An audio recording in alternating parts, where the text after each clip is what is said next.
Stadium in Hampton, Virginia. It's Friday night football here in Hampton. Tonight, a great game between the Hampton Crabbers and the Bethel Bruins. This is Frank Edgar coming to you from the stadium along with my partner, Wube Gabre. Wube, it's going to be a good one. It's going to be a good one. It's a rivalry, Frank. Bethel and Hampton to go back for some time now. So hopefully tonight we'll match from previous games that we've seen with Hampton and Bethel. It should be a good one. They've been longtime rivals. Hampton coach Mike Smith in his 47th season leads the Crabbers again. Looking good, coming in with a 3-0 record, going against the Bruins 2-2, but they've won their last two. What do you think? Yeah, you don't really know much about these teams. As we talked about, off camera, a lot of these teams have lost a lot of key players. So, Bethel is somewhat new. A lot of their players are new, didn't play last year. The quarterback had an ACL injury. They have a player in Reese Toussaint who's coming off sitting out last year. And Hampton, they lost Dazzling Daz Newsome, so they're going to have to try to replace him. And Mike Smith said already in the preseason that they don't replace Daz Newsome. They have a player by committee thing going on. So we'll see. I mean, it's Mike Smith. It's Mike Smith coach team, so they're going to come out ready. Well, the system in Hampton's worked for him for a long time. He comes in tonight tied for third place in the most wins by a high school head coach.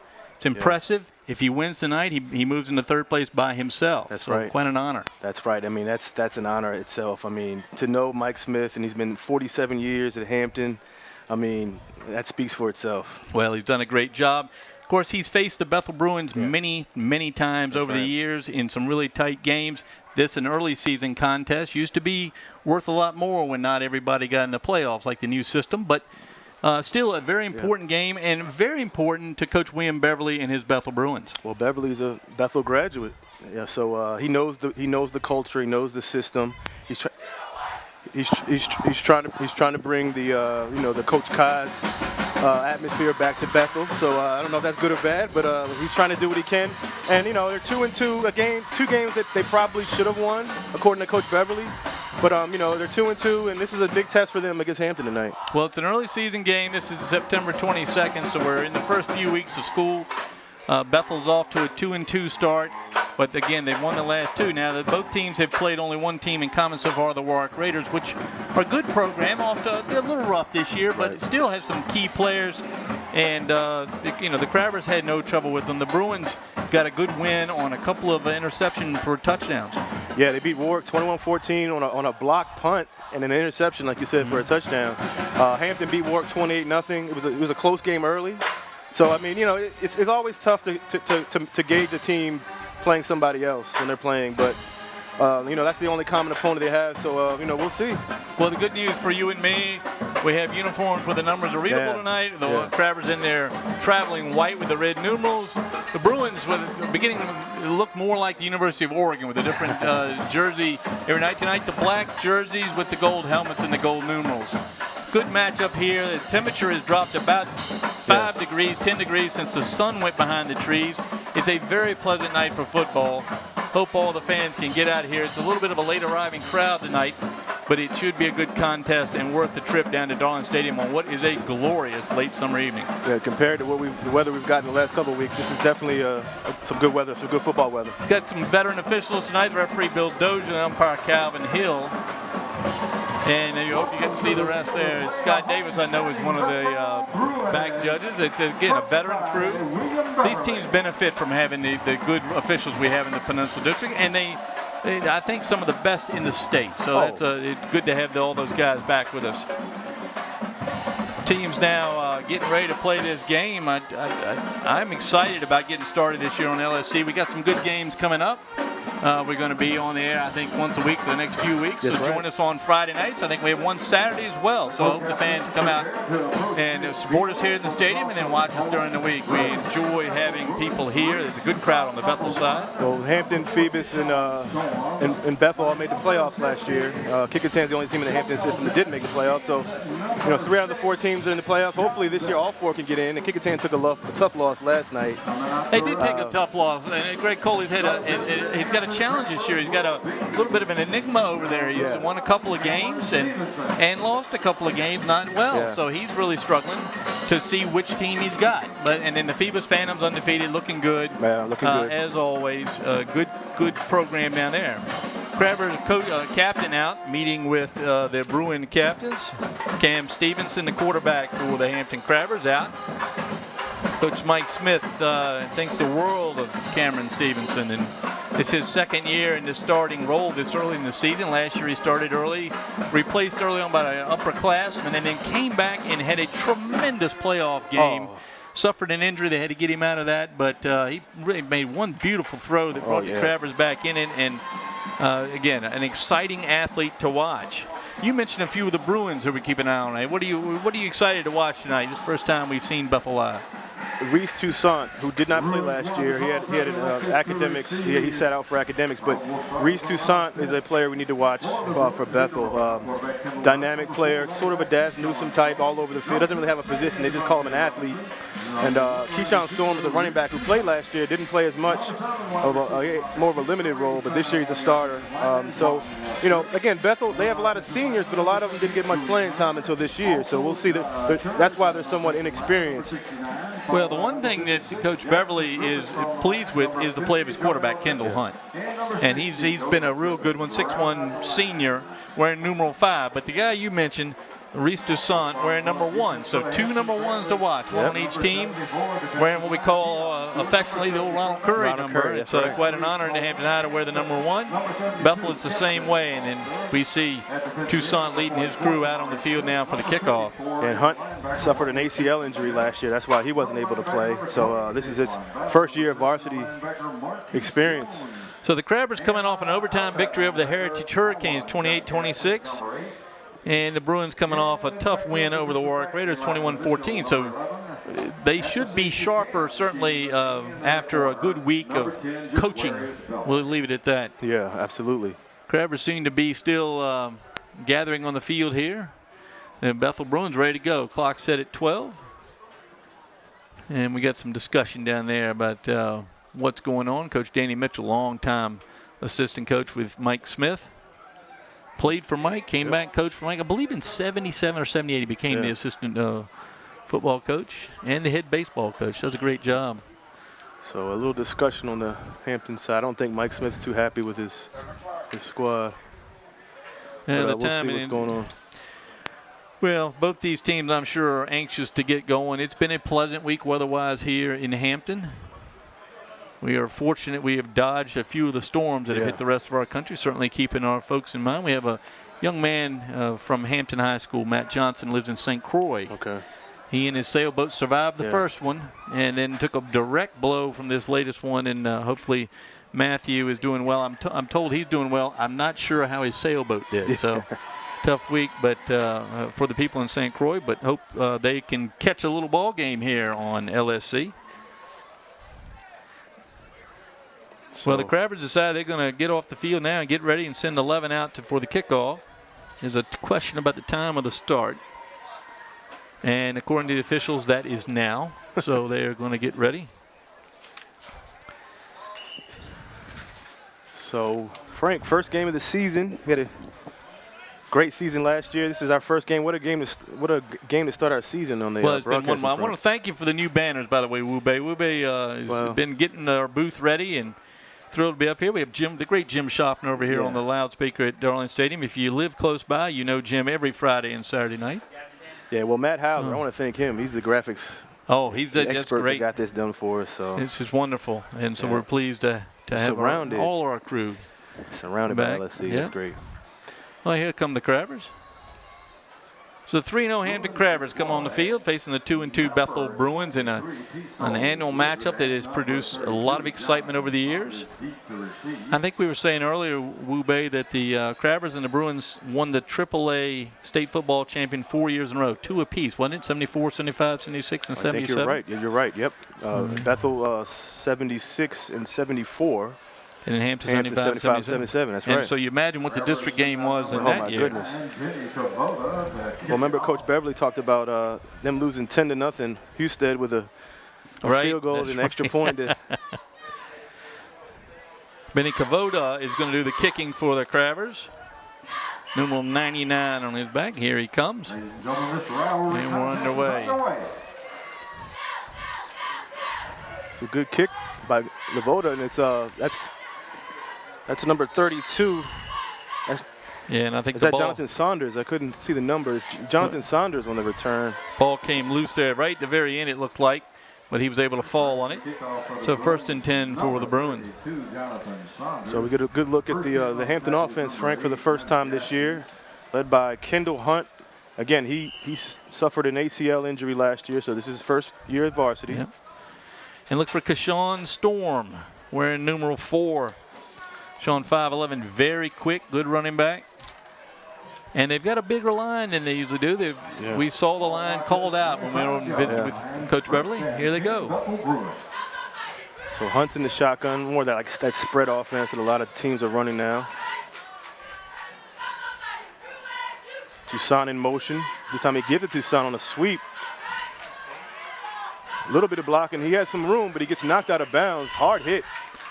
Well, the good block down there by the Bruins number 4, Kashawn Storm, to open up that last 5 yards. That was a real good block to free his fellow back up. We talked about Toussaint, and he got the ball in the first play, Frank. He's the guy they want to get the ball to. Well, he's a lot, I think a lot like Jeremiah Owusu was last year, a guy that may not be a natural running back, but you want to get him the ball a lot.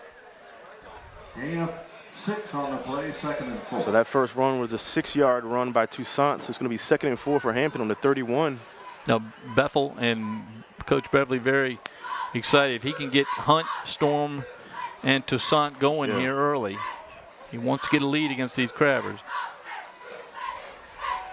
Shotgun again for Hunt. This time he goes to Storm on a run, but he's tackled.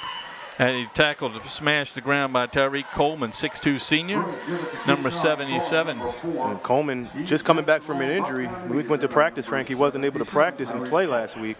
So good to have him back for the Crabbers. We'll see that arm moves. Yeah. Again, tough kid, nice young man. We got a chance to talk to him as we were waiting for Coach Mike Smith.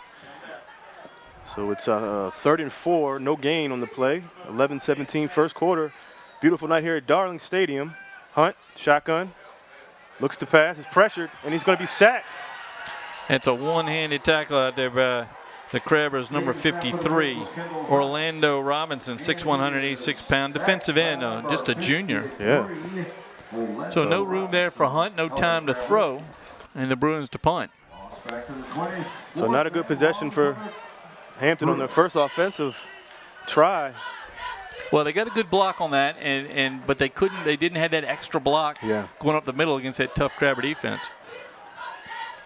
So Crabber's trying to decide who's going to go back. It's going to be Stevenson himself to catch the punt. Left-handed kick. Decent kick. Stevenson, no fair catch. He's going to take it. He slips out of one tackle, goes far side, good block, and now he's tackled after about a 5-yard gain. Well, good block by Wanye Majet by the Crabbers. Went for naught, though, so offense comes out. Stevenson's going to stay right where he was planted there by the Bruin tackler. 1st and 10 for the Crabbers from their own 46. So Stevenson, he's the man this year, Frank. Split time last year. All 5, 6 of them. Right. So 5'9" now. Listed 5'9". But he's very mobile, and he's got a great running back with him. That's Highsmith, and he splits out. Elijah Highsmith wearing number 15. He scored the 2-point conversion of the night to win the game against Heritage. Yep. So Hampton running the same offense. This time it's a quarterback keep. Stevenson gets some good room, and he gets about a 9-yard gain, tackled by number 7. That's Marcus King. The block by Coleman was terrific. He trapped his man and then opened up the door, and Stevenson waited for the door to open. Perfect. A block there to allow his runner to pick up those 8 yards. And again, Frank, we talked about this last year. They've been running that play since the 80s. With that quarterback since draw. 1971, I exactly. think. Well, so that's nothing new. You just got to stop it. And they couldn't. Got an 8-yard gain on that by Stevenson. So the center, Julian Martin, centers over the ball. Cam again, same play, same side. And he goes on the near side. Good run. It's a 1st down. Tackle made by Suton Williams for Bethel. That time the block by Highsmith, Elijah Highsmith, that freed him up. That's a terrific block. Crabbers look sharp on these inside running plays.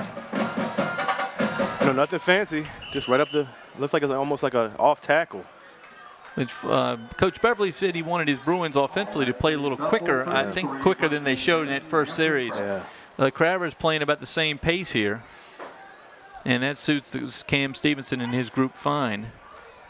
Like a little bunch formation here, Frank. Watch the pass here. Nope. This time it goes to Highsmith up the middle. Haven't seen Hampton run that before. Well, he rolled over the back of somebody and picked up 3 yards. Tackled by the right side of the defensive line. At the bottom of the pile there is that Terrell Pierce. And that's the guy who blocked the punt. Yeah, that's a great play. Last week for Bethel. So he picked up 3 yards, 2nd and 7 on the Bethel 30. He ran that punt back 31 for that touchdown. That was a big, the difference in that ball game. It was a close ball game. Only about a minute left, so he sealed it with that. Stevenson, shotgun, same run, right up the middle. Smith in front of him. And he gets close to a first down. Oh, I think he's got it. Good tackle out there by the Bruins, number 30, Tyler Brewington Parker. I think Tiso Blizzard gets credit as well. So, I mean, they've run, out of the 4 plays, they've run 3 the same and same results. Well, we talked to Coach Smith, and he mentioned that he puts in so many plays at a time, and so I think we'll see a lot of that play tonight. Of course, if you pick up 7 or 8 yards with a play, you should run it every time. So they stop you. Why not? So 1st and 10 on the 22. Stevenson, this time he goes far side. Same hole, different side, and he slides. Well, that time the center, Martin, with a great block, and in the trap that drew Jonathan Saunders right upfield, and Stevenson went right behind him. So good thinking by Cam Stevenson. So he picked up 7, another 7-yard gain, 2nd and 3rd from the 22 now. Well, this offensive line of actually from the 15, I'm sorry. Of Hampton, Tariq Coleman, Amir Folks, Julian Martin, Shedrick Kemp Copeland, and Orlando Robinson. Tough group of men up there in the front for the Crabbers. And they replaced that whole line from last year that graduated. Yeah, we'll talk a little bit about how many players they sent to college football. Stevenson in the shotgun, Highsmith in motion. He's going to run the quarterback keeper again. Another good gain as he gets a first down. Now once again, the tackle made by Terrell Price. Price, 6-foot junior. Pierce, I'm reading that wrong. So nothing fancy here, Frank, on this first drive for Hampton. Nothing much different. Left, right, middle. Crabber left, Crabber right, Crabber up the middle, Here comes the play in, Coach Mike Smith. So it's 1st and goal from the 10. About as far out as you can be 1st and goal here. But Stevenson looks it over. Highsmith gets it. No, Stevenson keeps it. Fooled me. He's going to get in for the end for the touchdown. Well, he fooled you and all the Bethel linemen too, because that was a great fake. So Stevenson comes up with the first touchdown for the Crabbers. They move ahead 6-0. A 10-yard run. Yeah. Oh, here comes the Crabbers, who went for 2 last week in overtime. Heritage had scored a touchdown, missed their extra point. Yeah, they're going they for it went again. for 2. They're going for 2. And they're going to do it here. Well, they're a lot closer than they were at the 10. Let's see what they can do. I wouldn't be surprised to run the same play. No, they go to Highsmith, and he's going to get stopped. 2-point conversion is no good. Yeah, that's number 32, Jonathan Saunders, who played a big role last week for the Bethel Bruins over the Warwick Raiders. That time, Mets, Highsmith right at the line, nothing doing. So 6-0 Hampton here with 7:05 to go in the first quarter. On a glorious, absolutely stunning summer night, late summer night here in Hampton. Great night. Crowd's starting to fill in a little bit. It's something we have our special halftime guest tonight. We're going to talk about to school board chairman Jason Samuels, talking a little bit about how we can get more kids in seats. I know that Kickingham has done a pretty good job of starting to attract kids and I know Hampton brought a couple of busloads of entering freshmen. The summer bridge program. That's how you do it. Get them here, and because this is where the summer night can start for a kid, and you have some fun here. Yeah, I heard about that. I think all the schools were trying to bring their freshmen into the stadium since all the games start before school starts now anyway. So. Well, you and I will have to talk to Chairman Samuels a little bit about whether they should be offering that free admission. And then the kick, little swift kick. Kavoda. And it's going to be Toussaint who gets it. He has going to probably bring that back. It's going to be a flag. It might be a block in the back. I'm not sure, but it was a flag at the 22.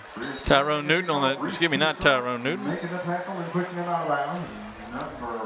Terry Johnson James with the tackle. Let's see what the call is here on the.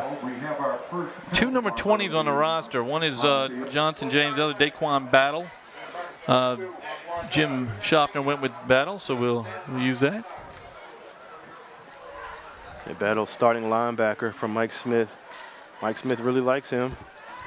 5'8" junior. Says he plays a lot bigger than his size. Good eye on the flag there. It's going to be against the Bruins. And again, Toussaint had a chance to make a play, and they get taken back by a penalty. Lateral movement, and he's so quick coming across the field like that.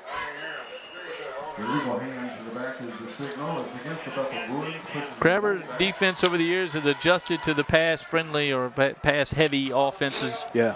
Now with 4 down linemen in this particular set, as soon as I say it, 3. Yeah, this time Hunt's under center. Like Storm with it. Good run by Storm. He's zigzagging through the Hampton defense. Picks up about 5. Yeah, that time Crabber's number 9, excuse me, 8. John Gaskins, 6'3" senior. Johnny had a great year last year as a junior. Or as Coach Smith refers to him, he's Bones 1. Bones 1 and Bones 2. And Bellamy's Bones 2. Number 8. Bellamy wearing number 10, he's Bones 2. They're about the same physical size. I take that back. It was an 8-yard gain by Storm, and this time he's going to push ahead for the first down. No, they didn't give it to him. He was down before he flipped the ball over his head, so it's going to be short. Oh, did they get it? Yeah, they gave it to him on a reach. Oh, it's a good play. I watched the official there. I thought he had put him down back another yard. So first down Bruins, they're first. So, pretty good drive so far for Bethel. This time Hunt back under center. Back to Storm. This time it's far side. Storm has a couple blocks, and he almost slips out of a tackle, but Majette brings him down, and a late flag comes out. That might be a hold. You know, we've covered Hampton Crabbers now for a number of years, and Majette, Bellamy, and Gaskins, 3 young men that when they were freshmen, they were contributing on this team, and special teams, and they'd come in and run some pass routes. Now they're the mainstays. Another penalty against the Bruins. We've been calling Majette's name for a while. You're right. So another holding penalty, Frank, on Bethel. So again, we talked about how inexperienced they are. You know, with seniors on the roster, just not getting that much of game experience. So this is really their first. A lot of these guys, a lot of the seniors, first year on the varsity level. Well, and you're trying to control a very good defensive line. Yeah, like the Crabbers have. 4 down linemen now for the Crabbers. This time Hunt goes in the shotgun. It's 1st and 18 from the 16. Hunt back to Storm on the draw. And he's going to try to pick up some yardage, but there's that line you talked about, Frank. Majette slowed him down, and the line caught up with him. Keyshawn Storm, a big contributor to the Bruins' success the last couple of weeks. They got to have him this season. He's been their guy on offense. Storm 5'11", senior. Senior heavy in the skill positions for the Bruins. Just not much experience. I mean, we got Marcus King, who's also a senior who didn't play much last year. So another, actually a fake. This time Hunt keeps it, and Hampton's not fooled at all. No, Coleman stood his ground and I think surprised Hunt a little bit. So 3rd down and about 14 for the Bruins. We had a nice visit with Coach William Beverly, the Bethel Bruins, and both coaches so generous with their time. I think you and I we got to spend over an hour with each coach. Oh, yeah, for sure. Yeah. And, great conversations, just friendly conversations about football, about life, about school. I'm always impressed with these coaches because they are much more than just the X's and O's designers. Well, we talked to Coach Beverly about, again, he was the principal at Phoebus for 3 years, and his dream job was to be a head football coach. So what does he do? He comes back to his alma mater and he takes over the football program.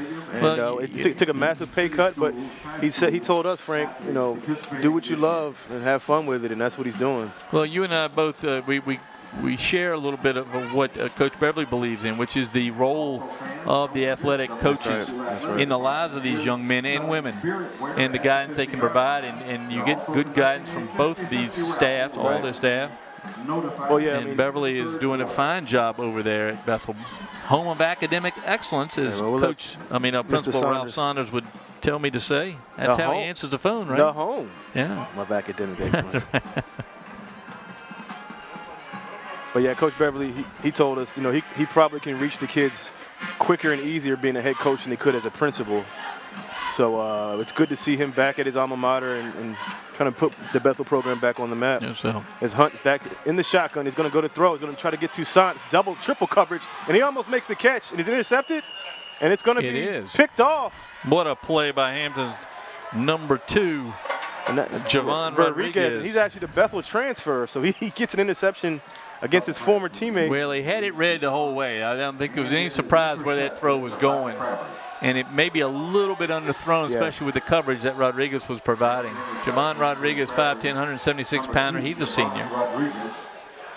So Rodriguez comes up with the first turnover of the ball game, picking off the pass from Kendall Hunt. Yeah, it was based. They have 3 guys on Toussaint. They know where Bethel's going to try to go with the ball. So they triple teamed him, and Rodriguez was there to make the interception. Again, he's a Bethel transfer. It's always good, I guess, to come back and bite your former team. Even though we're not going to get into the transfer rule here, but he's his senior. So let's see if the Crabbers are going to use anything other than the run. Well, behind their big line. Why wouldn't they? Stevenson's been eating him up on the run, and this time he's going to go to Highsmith. Elijah Highsmith with a good gain, about 6 yards on that run. Well, see that if you watch the block there by Shedrick Kemp Copeland, that was a really nice block. They're blocking out the defensive ends of the Bruins and just running right behind the block, and they've done that to the left and to the right. That time the Bruin linebackers and defensive backs came up and held him to about a 6-yard gain, but a real good design or well-designed play. And Hampton, they don't have, if like you said, Frank, if they're getting 6-7 yards a gain, per carry, why throw? Why put any pressure on throwing? I'd like to see him just throw it so he could see how well he does throw a ball. Or just fool him. And this time Stevenson with a fake. Stevenson keeps it, and he gets hammered. Look at that guy, still on his feet. Took a big hit. That's Reese Toussaint with the hit. Stevenson still didn't go down. That's the only risk of running the ball with your quarterback. But good run for the first down, a good fake on the line. Stevenson is not the tallest quarterback in the district, but he's got great knowledge on the field, good eyesight, he can find the hole and get behind his blockers and go. But I would like to see him pass a couple times because he throws a really good ball. A really good ball. So it's first down on the 35 of Bethel. Stevenson this time goes back to Highsmith, but Bethel's defensive line is there for a loss of 2. I think they figured that one out. That was number 62 for the defense, Darrell Taylor. 6'4" junior. Yeah, a little fella out there. They go all 6-footers up on the front line. 6'1", 6'1", 6 foot, and 6'4". Good-looking group of young men. We saw them over at the practice. Yeah. But this is the time they have to step up on defense. If they can stop a drive here to maybe push the momentum back to their side. But right now it's 2nd and 11. Hampton's up 6-0. A little pitch. This time it's to Rodriguez. Rodriguez with a spin move, but he's tackled. Well, that time Bethel's Jonathan Saunders could only do his job, which is make that quarterback pitch it. Right. And he could see it. He knew what was going to happen, but he had to do his job, and the Crabbers pick up 8 yards on that carry. Yeah, it was Tyrone Newton on the tackle, 5'9" junior for Bethel. Linebacker. So it's going to be 3rd and 3, Frank, from the 34 from the, where are they at here? At the 28-yard line. Yep. We're waiting for Zion Chapman to make his debut. We're waiting. A young man played a lot of basketball in the district, playing football for only I think first time on the varsity for the Crabbers. Good-looking basketball prospect. Stevenson, can he get there? No, he stopped. That's a great play by the defender, number 30. That's Tyra Brewington Parker. 6'1" sophomore. Coach is really high on that kid. Well, that time he's reading the run, holding his block long enough, and then coming around and getting rid of his blocker and making the tackle. It's like Hampton's going to go for it, or at least attempt to. Let's see what they do here. Big number 56 comes in for the Jackson Bruins. Griffith. 4th and 3. Cam with a pitch. Highsmith. It's going to be a flag. I don't know what the flag was. Maybe a legal motion. We'll see. Or a hold. I didn't think it was a hold. I thought maybe the forward pass, something wrong with that. But with all the different shovel passes and all that, it was called right on the line. Flag's thrown back on the 34. Sideline warning. Oh, my goodness. On Bethel. So the play stands. It's going to be a first down Hampton. I'm all for the official just turning around and going, hey, back them up.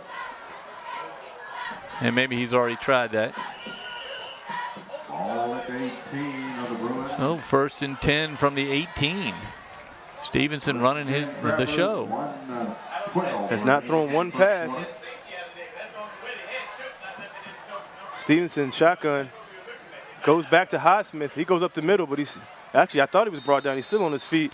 I'm going to say that last play was probably considered a pass. It went forward. It looked like it surely did. Highsmith bringing it up about 6 yards. Crabber front line doing his job. Tariq Coleman, Amir Folks, Julian Martin, Shedrick Kemp Copeland, and Orlando Robinson just pushing their way down the field against their counterparts on the Bruin line.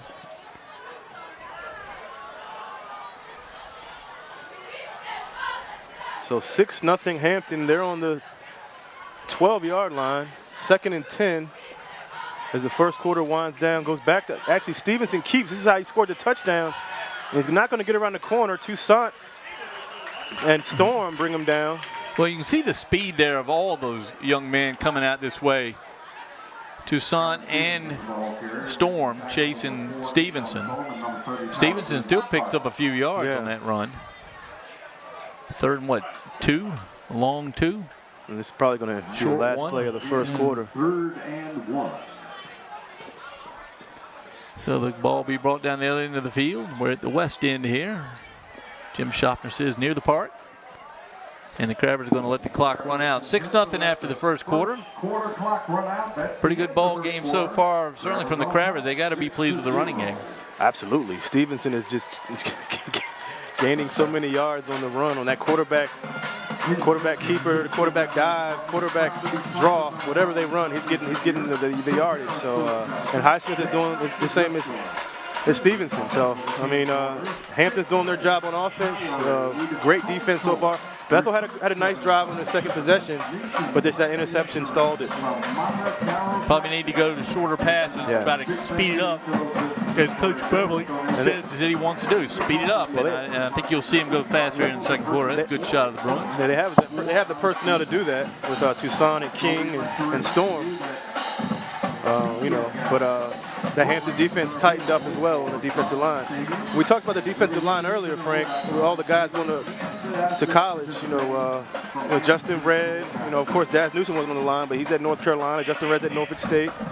Well, the fans will know that, the 2 players last year, one, Daz Newsom from the Hampton Crabbers, now at North Carolina, and the other, Jeremiah Wusu from Bethel High School, now at Notre Dame.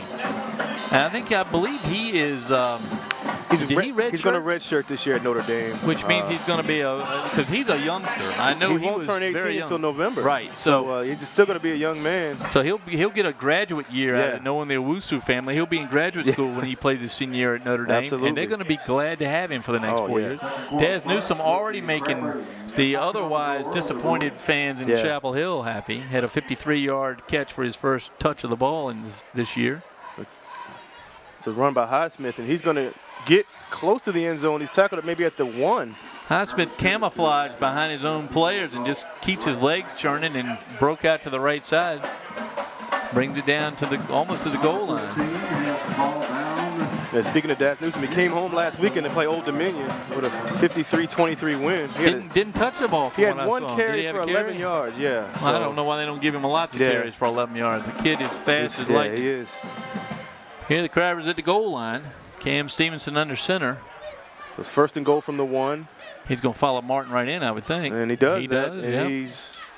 And I think all the Crabbers have scored except for number 15. He didn't get across, but that's a touchdown, Hampton. Yeah. Good play by the Crabbers. Just power football, goes straight ahead. Martin, a large human being at the center. Listed 5'11", looks much bigger than that. So touchdown Hampton, another rushing touchdown. Well, Hampton making it look easy, Frank. Well, they're getting the running game going. So 1-yard touchdown run by Cam Stevenson, his 2nd of the ball game. And they're going to go for 2 again. I guess they don't like their chances. They're hesitant with the kicker. Benny Kavoda. But they'll go for 2. The first time they tried it, it wasn't successful. Now this time they go Stevenson again with the keeper, and he's going to get in for the 2. It's 14-0 now, Hampton. Stevenson not only got in, I don't think he was touched. A couple of Bethel Bruins collided, and one still down. That's Tyra Brewington. That was quite a player. They're going to come out and take a look at him. Now, this is one of those nights where you may have some cramps, you may have some heat-related slowdown by the players. Bethel they have to just get a nice drive going on this next possession. They move the ball pretty well the first couple times, but they can't put them. Holding penalties is what's really putting them in a tough situation. Certainly hadn't helped. Yeah. Coach Beverly going to go out and see how his player is. Yeah, I think you're right. Maybe a little cramp. We always hope it's something, but Tyra Brewington Parker, a big part of that. He's only a sophomore defense. Frank. Look at the size of him as a sophomore. So. Well, while we're watching him come off the field, you were mentioning some players. The kicker for Hampton High last year, Jesus Valenzuela, now at Virginia State. Full scholarship. Went from the soccer field to the football field, Yeah. so he's now getting his scholarship money kicking on the gridiron. That was a good find for Coach Smith, and we've watched Kavoda kick off. This is his 3rd kickoff. And Bethel has one of their school's best soccer player, and Ethan Larson. He's going to probably play soccer at CNU, from what I was told. Very good. From the 18. So that's Jaquan Pisner, as he's dragged down. Drag, thrown, yeah, that's Hampton's number 55. Adeem Bagley. Adeem Bagley, 6'1", 217, so he doesn't miss a lot of meals. No, not many. He's a junior, so both programs with lots of underclassmen. Yeah, the future's bright for both of these programs. Well, that's why, Smith and Beverly will say they're in rebuilding years, and all the other coaches roll their eyes. Yeah, you're in rebuilding year at 4-0, huh? Or 3-0. So we got Hunt again is in the shotgun. They're at the 25, down 14-0 early in the 2nd quarter. Hunt to Storm, trying to get away, but he cannot. As Majette and his fellow Crabbers are there to bring him down.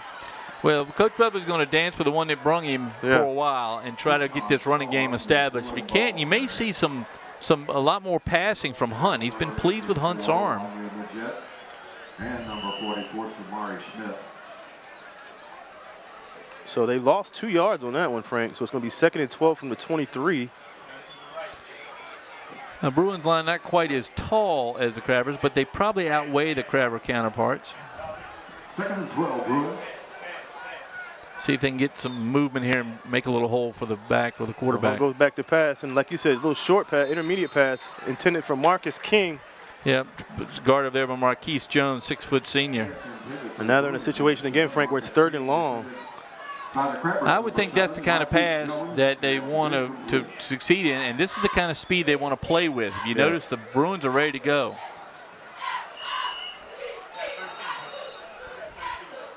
Crabbers are trying to get a player. They're going to move the ball back to slow it down just enough for Mike Smith. Mike is going to have to call a timeout. So that's that quick play that Coach Beverly wanted to see. That's the first time we've seen it so far. We're in the second quarter, 10:32 to go in the first half. 14-0 Hampton, 2 running touchdowns and a 2-point conversion on the second one. Well, we've seen what we thought we'd see. And, let's see if Coach Beverly can adjust that running game. The defense played much better in that last drive, but the Hampton Crabbers were able to push it down the field. Hey, on that 4th down play, Hampton went forward on 4th and 3 and converted. So, but I agree with Frank. We basically have seen what we thought we would. So, just it's about Bethel making adjustments on the defensive end, trying to stop Stevenson on those draw plays. Offensively, we got to get Storm some space, and Toussaint, maybe try to get Toussaint the ball somewhere. Well, I want to point out that while we talk a lot about those young men in the helmets, there are a lot of students out here tonight, not only the ones in the stands that have come support their friends, but the cheerleader squads of both teams are large squads, athletic, talented young ladies that work hard. And they start about the same time. Most of them actually cheer year-round. They do. They do. And then, of course, both bands are here tonight, which is always a great thing to see at Darling Stadium. We're on the Bethel side tonight. Bethel, the home team, wearing the dark jerseys. So it's 3rd and 12 from their own 23. 10:32 left in the second quarter. 14-0 Crabbers. Hunt in the shotgun. Goes back to pass. He has a little pressure. He tries to break out of it, and he's going to be sacked by Coleman. Coleman's having a monster game on defense. He's in the right spot. He's able to read the block and just hold his block long enough before he sheds it and goes after the runner. That time, able to cut back to the inside and make the tackle. So the Bruins are going to have to punt. Is that number 18 going to do the punting? Jermani Jones? Jermani Jones, yep. He's a lefty. Stevenson is around midfield. He's going to receive the punt.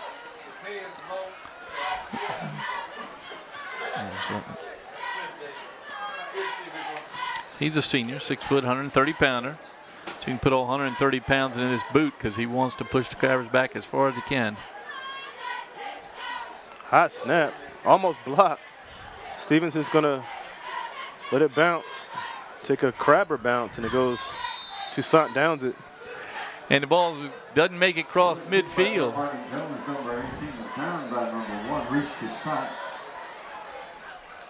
So if the Crabbers get a touchdown here, Frank, Bethel could be in a lot of trouble. Yeah, the Bruins, I think, have, what, 1 first down? I think so, yeah. Well, our great friend Kate Yanchulas, who provides us with so much information in her informative articles, Kate has predicted this game tonight. She called it 28-7. What do you think? I think she might be close. We'll see. Well, Coach Beverly's going to get his defense more familiar with what they're seeing. Yeah, I think they'll buckle down. He's got to get to the second half, though, not down 21 or 28 points. The Crabbers did that a couple times. They get up ahead by 35 and get that clock rolling. It's hard to catch up if you do. Stevenson in shotgun. Goes back to pass. First pass of the night is going to go up the middle, and it's going to be incomplete.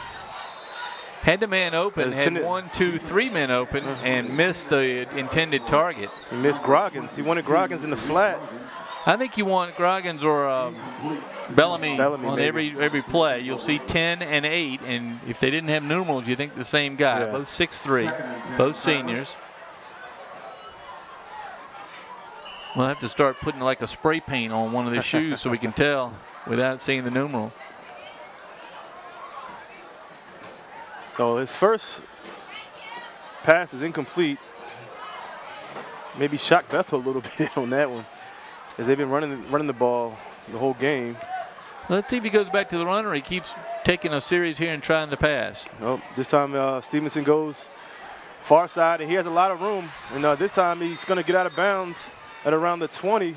Well, there's the understatement of the night. He's got a lot of room. I think he was all by himself. Yeah. Highsmith, the blocker, actually went inside. Yeah. And I think a couple of defenders followed him, leaving that outside wide open. And Stevenson showing you that speed. Yeah.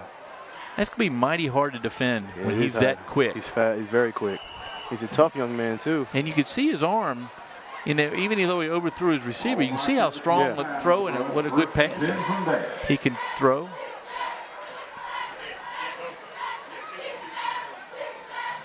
So 1st and 10 from the 23.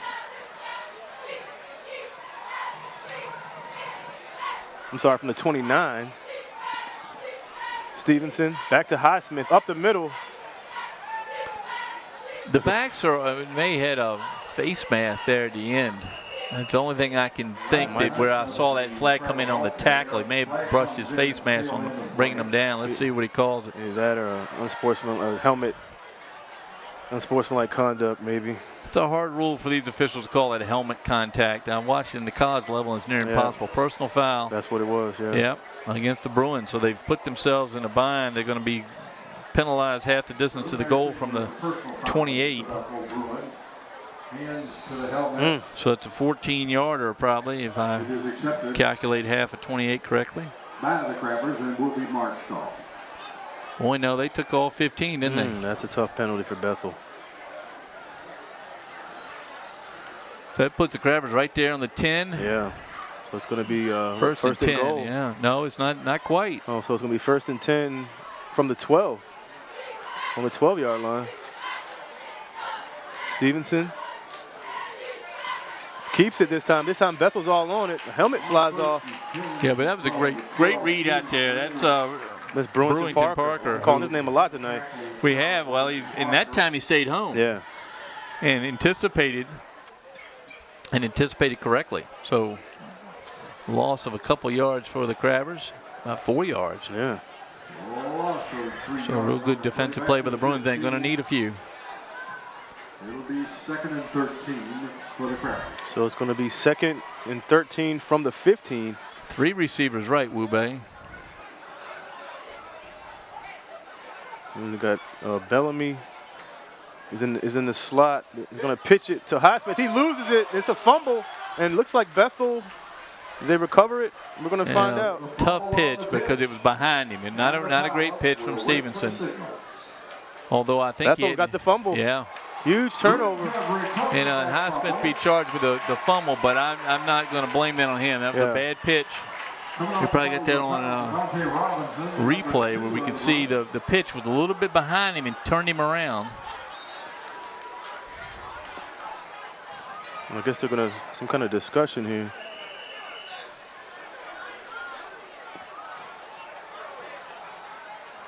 Now they're going to say that Hampton recovered. Are they going to change the entire? They're going to say it was a forward pass. Oh, so called an incomplete pass. Well, I thought the pitch was far enough behind him. Now, of course, these officials don't know instant replay. They do. It's called an incomplete pass. That's a tough one. I don't think the fans have caught up to yet what has happened. But they will get it.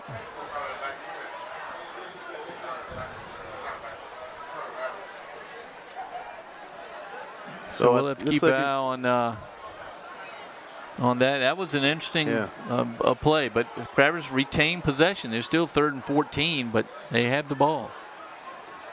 3 right again. So 3rd and 13 again. Trips near side. 3rd and 13 from the 15. As Gaskins left. And so Bellamy on the right. Oh, man, he loves that hole right there. Is he going to – looks like he got about 5 yards on that run. And any other team you'd say, okay, they're going to bring in and kick the field goal. No, they're not going to kick the field goal. I don't think Mike Smith is really – they don't have Jesus this year, so. And Valenzuela was just a gold mine for him, finding him on the soccer field and getting him out here to kick. And so many high school coaches have been successful in that tactic. Coach Beverly keeps a very close contact with his soccer coach. He actually will scour the hallways for athletes, whether they play on a current team, whether they're on the chess team or in the geology club. If he thinks they can fill a role in his squad, he's going to ask them to play. He will. And the good thing about him, he's in the building finally, so he can get the players he wants. He sees them every day. Timeout called here. Beverly's still hot about that almost turnover. Yeah, I mean, from this vantage point, it looked like it was a fumble. I mean, they called, the initial call was a fumble. So after the discussion, they decided that it was an incomplete pass, but that's why we're up here and they're down there. Well, we're 75 yards away and I'm wearing reading glasses, so, you know, this is. Hey, you're wearing reading glasses and I might need some. Next week we'll bring carrots and help us with our eyesight. Help us see, yeah. No, we'll take a look at that on the film. Again, a veteran crew of officials, so they're going to get, you know, this football is it's a challenging sport to officiate. Yeah. And it's 4th and 7 from the 9, so Hampton will absolutely go for it. We'll see what he comes out with.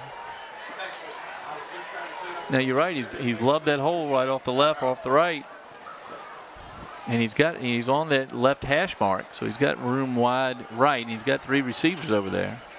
Bellamy again right, Gaskins left. Looks like Rodriguez is to the near side here. Stevenson, shotgun. It's going to go back to pass. It's going to be incomplete. The intended receiver. And he had him open again. He's overthrown these receivers twice. You see a beautiful ball, but he was definitely open in the slot. He was wide open. Yeah. Good move by Gaskins over there, and he's frustrated. Oh, he was open for sure.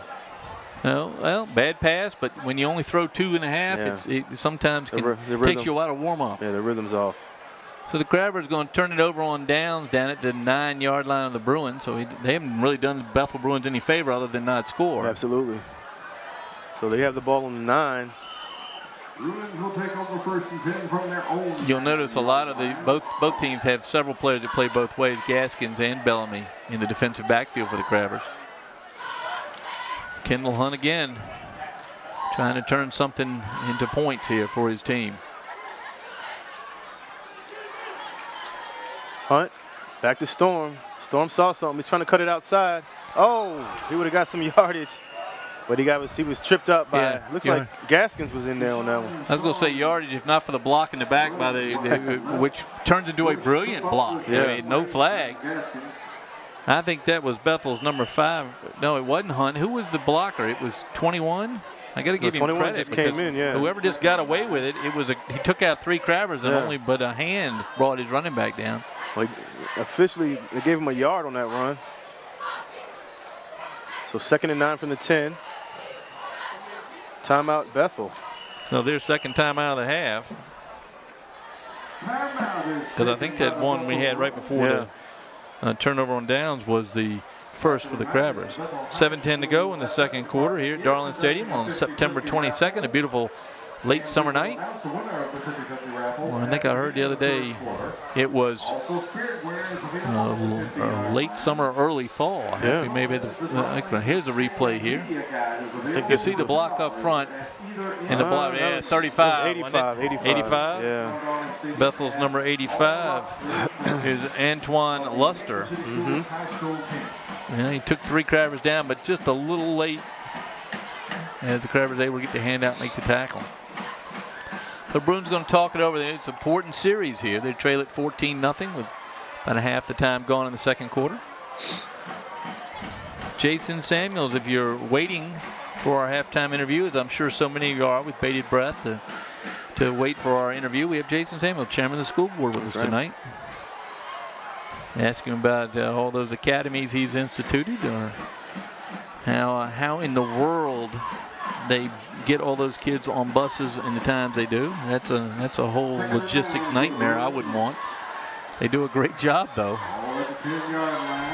So 2nd and 9 from the 10. 7:10 left in the half. 14-0 Hampton. Hunt. This time he's going to, that Storm again. Storm stays in bounds for as long as he could. Finally pushed out by Hampton's number 54. A little bit of a shove out of bounds by Majette. So it's going to be about, what, 3rd and 3. 3rd and 2, Frank. And we're going to see this on replay. We'll see the tiptoe action Little ballet move here on the sidelines for Storm as he tries to get extra It yardage. looks like you're out about, right on the 16. You got an extra foot there. So 3rd and 2 from the 17. Huge possession here for Bethel. The pass is going to be complete, and it's going to be a first down. Like you said, Frank, the short intermediate passes, that's to Marcus King, one of the senior receivers. And Gaskins had the tackle, and he missed it. I think he went more for a dramatic play than wrapping him up and pushing him back. Smacks his hands in disappointment, and first down for the Bruins. So not a bad play. They picked up 5 on that one.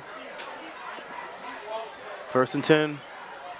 Ball is on the 22-yard line of Bethel. Full backfield. He's had 2 backs behind him the whole time, and now he's in the shotgun with 2 behind him. Hunt back to pass. It's a nice pocket. It's going to close. He's going to try to throw a slant to Toussaint. I saw that collision coming, and it didn't look pretty. I saw the ball going down, and probably saved him by that ball being low. Hampton's number 11 in there on the stop. That's Elijah Mitchell. Mitchell 5'10", 176, and he had all 176 barreling into where that ball was coming in the receiver's hand. That shook up Toussaint. It's a dangerous play. It is a dangerous play, and that rattled him a little bit. He's getting his jersey adjusted here on the sideline, but that rattled him. Both players going down for the ball, not for each other. So Hunt back to pass. Complete. Actually incomplete. Thought about where he was going before he caught it. Sure did. It's at 83 out there for the Bruins. That's 85. That's 85, excuse me. That's Anton Luster again. Well, Luster's name called a couple times, that time for not looking it into his hands. Not much room to run after that. He could hear the footsteps coming. So 3rd and 10 for the Bruins. 3rd and 10, Bruins. 3rd and 10, another huge 3rd down for Bethel. 3rd and 10 from the 22. High snap. Hunt is going to be sacked. Nowhere to go. It looked like Orlando Robinson. 53 at the bottom of that pile. So they're going to have to punt. So they're going to have to punt it again. 6:07 to go. Plenty of time for the Crabbers to try to put a 3rd touchdown on the board here in the first half. You're going to tell us a little bit about these 2 schools tonight. We went through our first quarter without thinking about that. Yeah, we spent our week talking about these 2 schools. They played each other so much and have such long histories. Kicks almost blocked. And beyond, it may have been gone further if it had been. That's about a 20-yard punt. It does get it out of the deep territory, I think near collision, but no flag on the touching of the punter. They do have a good drama department at Bethel, though. That was almost. That's old number 18, Jamarnie Jones. He tried to sell it. He tried. He almost did. He drew enough to get a talking to. Probably was, I'm not buying it. But Bethel opened in what, 1968? Is that what your research showed? 68, 1968. 3rd high school in Hampton, I believe, behind Kickingham. Of course, Hampton High opened 1896. Yeah. Different buildings, but not by much. 1958 at the current location. Yep. So that's a direct snap. That's Hampton's number 23 taking the snap that time. It's Darrell Butler. So Butler so with Smith the run. trying to cook something up with a direct snap to Butler. Butler, 5'8", 152-pounder. Hoping, I guess, that they didn't see him come in. Try to fool him a little bit. Of course, he's very similar in size to Stevenson. Stevenson back under center, 2nd and 10. No gain on that play by Butler. 4:55 and counting. Hampton in the shotgun with Stevenson. He goes back to pass. This time it's going to be an incomplete pass. It's going to be a flag. It's going to be pass interference. Yep, a couple flags out there. You know, he's gone left 3 times now, and the receivers on the right are over here waving signs. Yeah. saying I'm open. That time I think it was Bellamy on the right. Oh, it looks like they both were going for the ball, but I think the flag was before we could see it in that particular replay. so another penalty for Bethel. The Bruins taking a beating on the penalties. Good replay. Who was that? It helps us with that every year. Krista Campbell. She is terrific. Focus more now probably on the Orioles' demise this season. And hey, watch it, man. Yeah, that's right. You Baltimore tight. We kept it close as long as we could. My Oakland A's were out by April 15th. Yeah. Opening day, they're out of it. Oh. Highsmith. Is he bumped into Stevenson? Yeah, maybe he went the wrong side, but he was able to hang on that time right back to the line of scrimmage. Maybe got a yard. 2nd and 9. That's where I think Mike Smith may put in a couple passes here and see if he can open it up a little bit. At least open that run back up. Stevenson's more than capable of getting the ball downfield, as we saw last year. Hasn't had a chance to really throw it that much in this game. With the running game they have, you don't have to, but we'll see what they do on this drive. It's 2nd and 8 from the 22 after that penalty. He's got Bellamy on the right again. That's it. Their favorite play is look at him slip through the defensive line. A tough guy to catch. Brought him down about right on the 16-yard line, so not quite a first down. Of course, you pick up like 3 1/3, you can get a first down in 4 downs every time. That's right. Or 2 1/2, excuse me, 3 1/3 and 3 down. Travers are going to run it, though. They haven't punted the ball yet. They're going to run the ball as much as they can. Yeah, Bethel cannot afford to go down 21-0 here. 3:34 to go here in the 2nd quarter. Stevenson, again, same run. This time he gets another block as he gets the first down. Well, the way he just keeps stepping outside is what's so impressive. He just slips outside. It's almost like going down a set of steps. Straight ahead, then to his left. Straight ahead, then to his left. And the blocks are holding out there, and he's picking up 5 or 6 yards a run. The Pincer with the tackle for Bethel. Young sophomore on that defensive side. Linebacker. You would think with the offense we've seen so far, you think that Mike Smith would just hold up 1 finger to 5 fingers. They've run about 5 different plays. That's basically it. And been very effective in doing it. First down on that. 1st and 10 from the 12. They were here a few minutes ago and did not get in as the big fullback number 32 running the ball on that one. That's Kyrell McKinney. Yep, Kyrell McKinney. 5'11", 205 pounds. He's a sophomore. Taking turns in the backfield for the Crabbers here on this drive. Ball on the 9.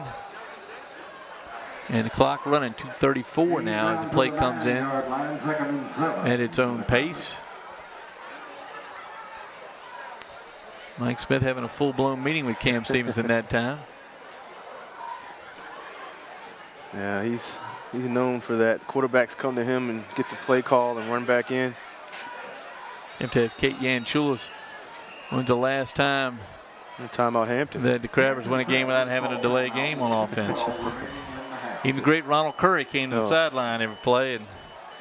And Mike Smith, that success is amazing. Oh, absolutely. Mike Smith now has won nearly 85% of every game he's been the head coach in. He's 477, 84, and 2 in his 47th season. So he's winning over 10 games a year for nearly half a century. Wow. Still has the same enthusiasm. I tell you, we noticed that. First of all, he develops the confidence of his players. Yes. And we saw that as we were talking with the coach. The practice ended. Players came up behind the coach and took a knee and waited patiently. There wasn't a sound. He was talking to us. He was talking to us. His back was towards them. And they waited, and then when they go 1, 2, 3, they shout coach. And so he commands their respect. Yep, he definitely does. And many of these young men are the sons or grandsons of former players. It's hard to believe, but they are. And a lot of them played for coach, so they kind of a rite of passage at Hampton High School.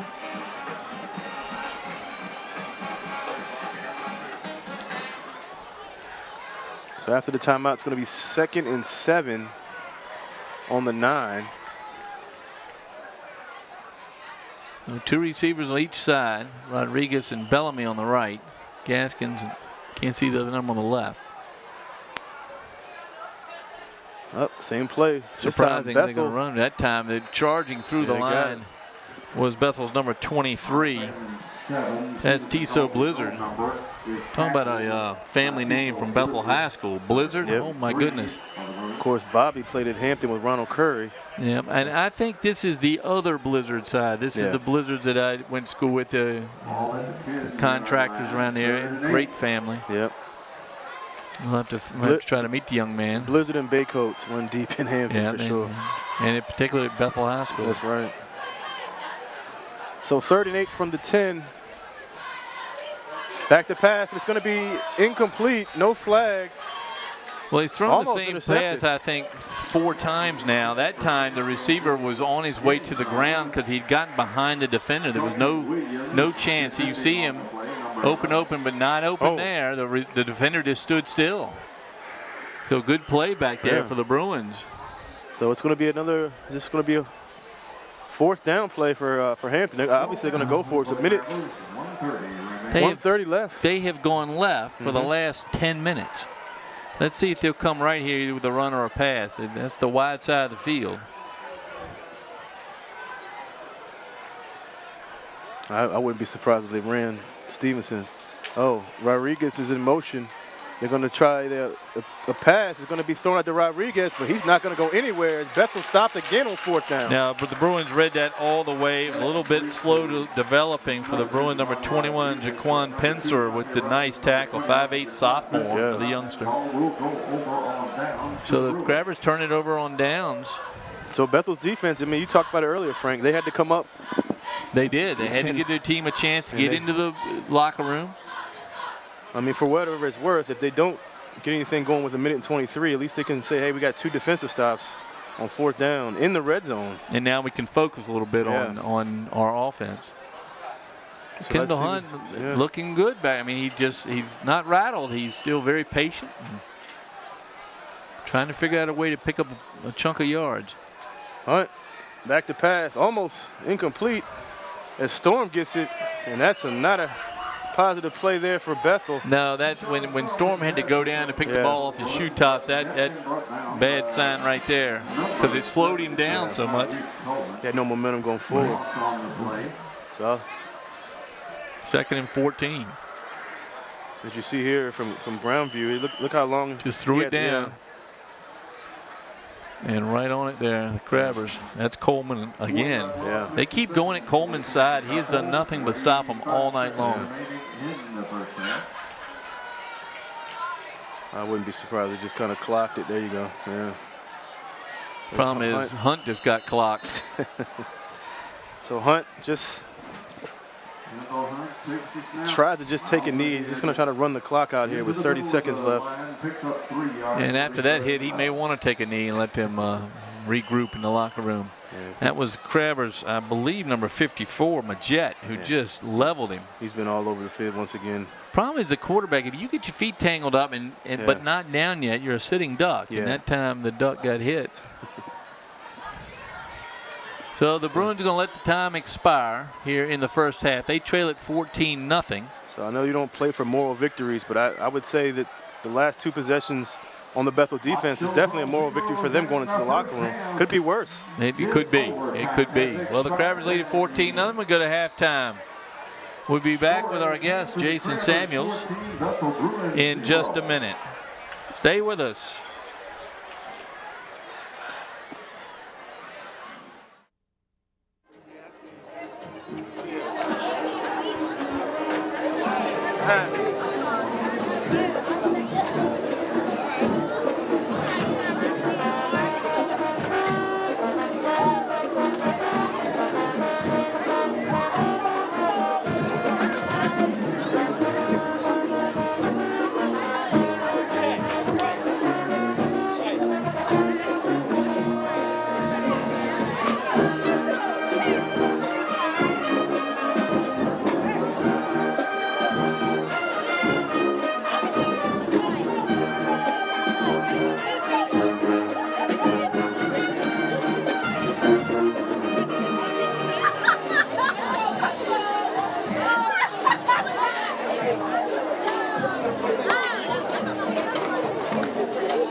and gentlemen, let's have a fine round of applause for the Bethel High School Marching Bruin Band and their final halftime show.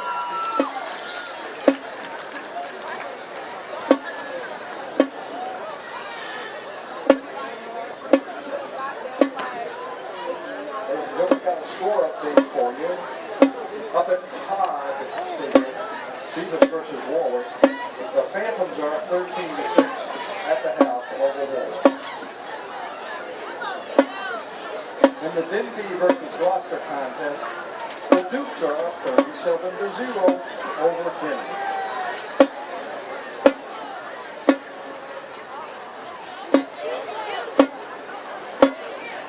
Ladies and gentlemen, it's still time to buy your 50-50 raffle tickets before we call the winning number. And Spirit Wear is on sale at the 50-yard line by the Bethel High School Athletic Park.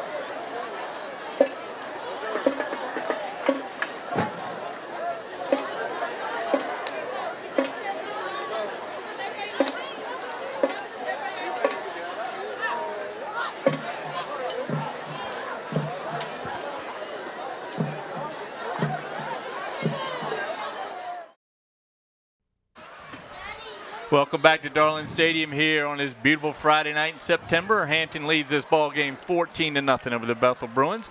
We are so fortunate to be joined here by the chairman of our school board here in the city of Hampton, Jason Samuels. Jason, thanks for being with us. Thank you so much, Frank. It's a pleasure to be here. You're sweaty because you've been seeing everybody in the crowd. I've seen you wandering around out there and meeting everybody. I have. I've been on both sides, Bethel and Hampton side. You know, I can't show favoritism. No, although you probably have a child at one of those schools, as a rumor. I certainly do. My daughter attends Hampton, and so she's a Crabber. That's very good, very good. Well, good to have you here with us.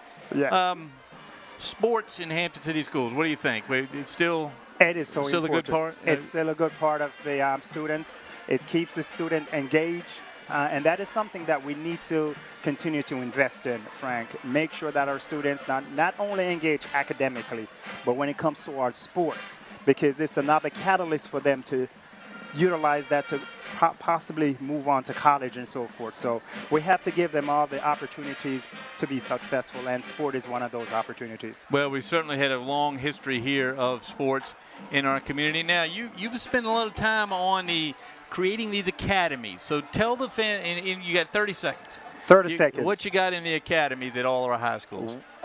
We have made tremendous strides in the academies. As you know, we've made it's an agreement with Ford and GL, where we have certification academies at all of the high school, starting out at Bethel, where we have the public safety academies, and we continue to have the IB program at Hampton High School. That we continue to have the aeronautics program also, and the engineering program at Phoebus High School, and the architectural program at Kickerton High School. So it's a great opportunities for our children to utilize those certifications, so when they graduated from Hampton City Schools, they are career or life ready. So that is the main purpose of the academy, is to make sure that our students are career and life ready. Now, this is the first year of that, is that right? It is the first year of this, and we're excited about that. We're taking baby steps, Frank, and because we are doing everything that is right to make sure that this works. So we're taking baby steps. We will expand to approximately 15 academies next school year, but we're focusing on the Law and Safety Academy first at Bethel High School. So that is our main one. So we're utilizing that like as a pilot program to make sure that we have all the resources to make sure that that academy is successful, and from that then we will grow. Well, that's outstanding. I know it's taken a lot of work to get to this point, but from what I'm hearing, the community people are pleased that Hampton is taking this proactive approach to preparation for young people. And one of the exciting thing about the academy is the fact that we are the first school in the state of Virginia, the first school division in the state of Virginia to have actually wall-to-wall academies. So that is a great opportunity for this community, because other school division in the state of Virginia will be looking at Hampton City School model, and they will be adopting those models at various schools across the state and across the nation. There are approximately 23 academies nationwide, and Hampton City School has one of those academies. Well, outstanding. And of course, Hampton City Schools, the first public school system in the country. Are we not? They've certainly been around a long We've been time. around a line, what, 1609? Yeah, that's I right. believe. Well, great to have you up here with Yes, us. sir. I'm sorry to interrupt your visitation routine here, No. but I know everybody's glad to see you, Frank, and especially it's me. always a pleasure to speak to you, sir. Very good. And thank you so so much. much. Thanks for bringing your supporter here, too. Yes, sir. Yes, He's good, sir. good to see you. And this is James. James. He attends Hunter B. Andrews. Wonderful. He's in the second grade, and who's your teacher, James? Miss Manor. Very good. And who's your principal at Hunter B. Andrews? Mr. Blow. Mr. Andrews would be very proud of you Yes. attending a school named after him. Yes. He's a fine man and a good supporter of the city of Hampton, so good luck to you. I'm sorry, what was that? Mr. Andrews, who your school is named after. He was a senator. Great legislator for Great us person. here. Yep. Great public supporter Of schools. of public He school. eventually did, yes, he did. But he, not before he left his mark here, and I know you will too. Thank will. you so much, Jason. Thank Great you, to Frank. have you here. Take We're going care, to get sir. back to the ball game. You get back to your socializing. Yes, sir. Thank you. I know it's hard work on. It's a warm night tonight here at Darling Stadium. Our chairman of the school board, Jason Samuels, joins me. Thank you. Thank you, young man. We'll get Wu Bei back in here and talk to you about the first half. Hampton leads at 14-0 here. Bethel, 2 defensive stands toward the end of the second quarter is going to inspire them, I would imagine, here in the second half. The Crabbers looking for a way to use the pass more. They were very successful in the run. And as we saw that, both touchdowns by Cam Stevenson, the quarterback, 1 10-yard, 1 1-yard runs. And they lead it 14-0. Sitting right here in the booth, right behind the principal of Bethel High School, Ralph Saunders, down there holding court in the middle of the stands. Wu Bei is, we got a good discussion with the chairman about the academies coming in. He's very excited about that, as is the city of Hampton. We're very pleased to have him up here and our first halftime guest. You know, I want to mention a guy coming up that we're going to have. First of all, Wu Bei and I joined together. We want to congratulate Bob Hentz, our predecessor on this broadcast. Bob Hentz named to the Lower Peninsula Hall of Fame. And Wu Bei, you and I were fortunate enough to be there and watch that event. Absolutely. I'm on the committee, so I had a little to do with him going in. So I appreciate everything he's done for me and LSC here and with WHCS. Oh, he's been marvelous. Bob started teaching in the Hampton system in 1962. Yeah, 1962. So the year of my birth, he started teaching, and he taught. He ended up at Bethel High School, finished his career there, but he's been in this broadcast booth for many, many years. And Bob, congratulations. Wu Bei and I were so excited to be part of that evening as you were selected and entered into the Hall of Fame here. Get your name on the wall of Hall of Fame out there at the Boo Williams facility. We're very happy that we got a chance to work with you. We're going to have you up here at the booth too. So congratulations, Bob Hentz, and all the other recipients. We had a fine night that night. It was a nice event you guys organized. It was a great night. Butch Harper was also a Hampton school board member. Alan Iverson, Francina McCrory, Yvette Lewis, Lisa Dillard, just to name a few. The triple jumper. Keith Witherspoon. What a speech. And I didn't know anything about him until I had to look him up. And he was an awesome, awesome athlete from the peninsula. And then Bev Vaughn, the first big-time coach over at CNU basketball. Yep. Well, the Bruins now are going to kick it off to start the second half. And we're underway. Hampton leads at 14-0. So, is that Gaskin? No. Looks like it was a good run, number 8 Could for have been Hampton. Chapman. Was it 8 or 5? Is that Chapman? We haven't seen Chapman much on offense. No, I haven't seen him. So it may not have been him. It may have been Gaskins. So Johnny Gaskins, 6'3", 191 pound senior. And we're going to 1st and 10 from the 32-yard line.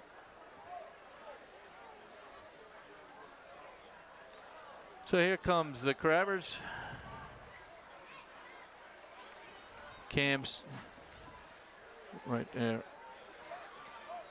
Yeah, we're looking at the Crabbers come to the line. 2 receivers left, 2 right. Stevenson in the shotgun. Same play they've been running all game.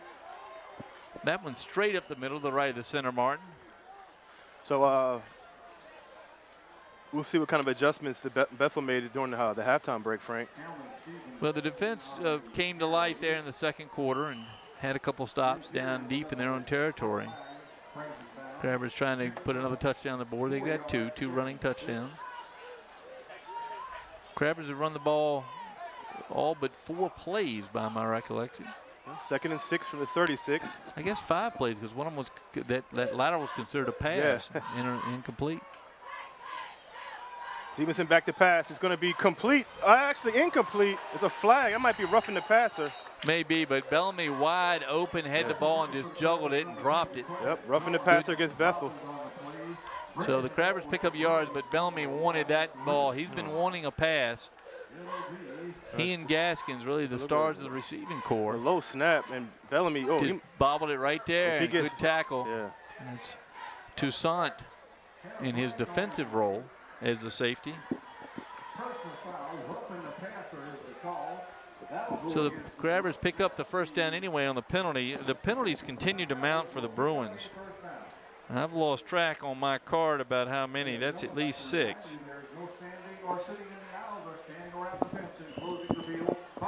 So it takes the ball across midfield for the Crabbers. Same set. Stevenson back in the shotgun. That's that play. It looks like it was blown dead. It looked Motion like that time. Motion on Hampton. May have been on Rodriguez, the receiver out here, or Bellamy, excuse me. 5-yard penalty. So First penalty against them, isn't it? I think it might be. I think so, yeah. I know Bethel's had a lot tonight. So 1st and 15 now. You know, it's so simple, Frank. We up here as fans, as commentators, we look at it and say, well, why can't Bethel stop that? But, you know, the chess match between Smith and Beverly, you know, they might line up in different formations but still run the same play. And everybody looking on thinks, so why they can't stop that simple quarterback draw? But here you go. It's the same play, just different formation. As Stevenson, another flag. That might be another. That may be a helmet play. I heard something out there. Again, the tackle was by Storm, Keshawn Storm, number 4 for the Bruins. Another helmet-to-helmet hit. I think that's what they called. Tackling up a little high, you'll hear it here. See it, Stevenson with a low snap. Watch the helmet right here on 4, right there. That's a tough call. I mean, well, they're trying to get these players not to lead with the helmet. And that time, probably a combination of Stevenson ducking. Yeah. And he's only 5'6", so, I mean, that's kind of.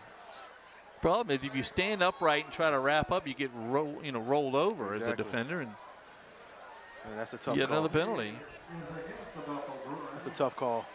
Illegal contact to the head. It'll be a major penalty. That's about 85 yards in penalties by my count for the Bruins. First and 10, Crabbers. The Crabbers in this particular set of downs, 30 yards. So it's a new quarterback in there now for Hampton. He runs the same play as Stevenson. That's number 12 for the Crabbers, Max Pietrzakowski. And I don't know if Stevenson might have been 6'1", 178-pound sophomore. We'll they may have been checking him there. We'll see if everything's okay with Stevenson. That's a sophomore, Pietrzakowski. And Jim Schaffner over there trying to get the pronunciation right. Pietrzakowski if you're scoring at home. But Max moves the ball up about 6 yards. Stevenson comes back in the game.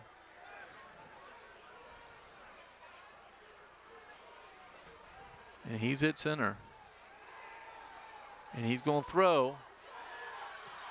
Great catch. Oh, Bellamy dropped it. He took it out of the hands of defender Toussaint, but he was unable to hang on to it.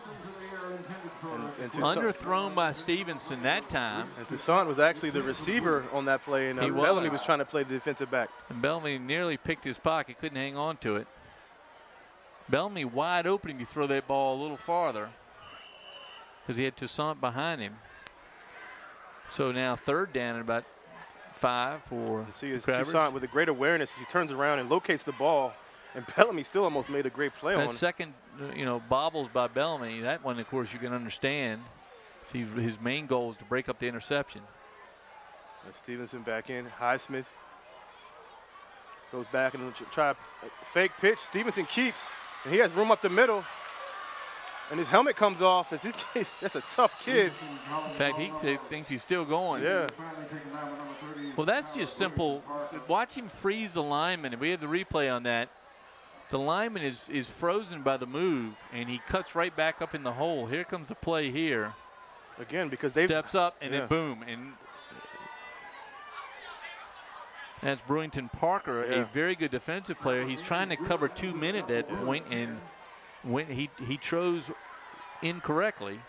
And in high school and college, if your helmet comes off, you have to step out for one play. So Stevenson has to come out. Petrakowski again. 6'1", he's a 6'1", 178 sophomore. Just give it to Highsmith up the middle. Highsmith picks up about 4. Petrakowski does his job. Yeah. He's gotten positive yardage both times. They're going to keep him in the game, it looks like.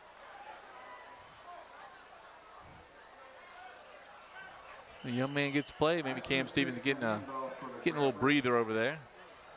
Gets 4 yards. Yeah, I mean, he's taken 2 big hits.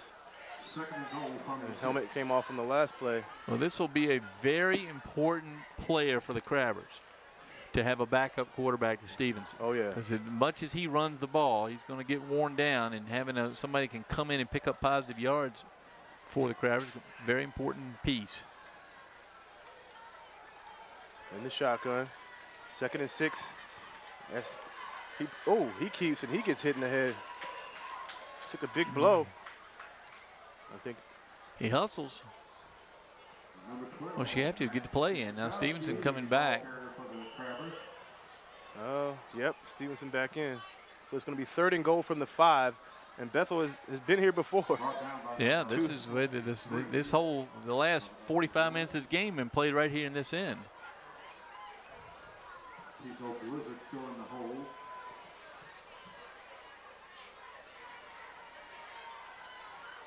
Johnny Gaskin goes right, Bellamy left. You know, kind of a slot back or a slot receiver.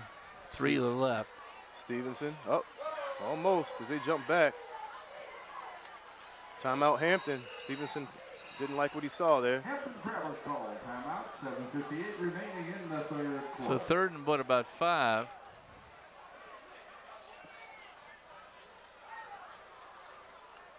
Mike Smith trying to find the combination down here to put the ball in the end zone. Bethel's been very successful the last 40 minutes, keeping them out.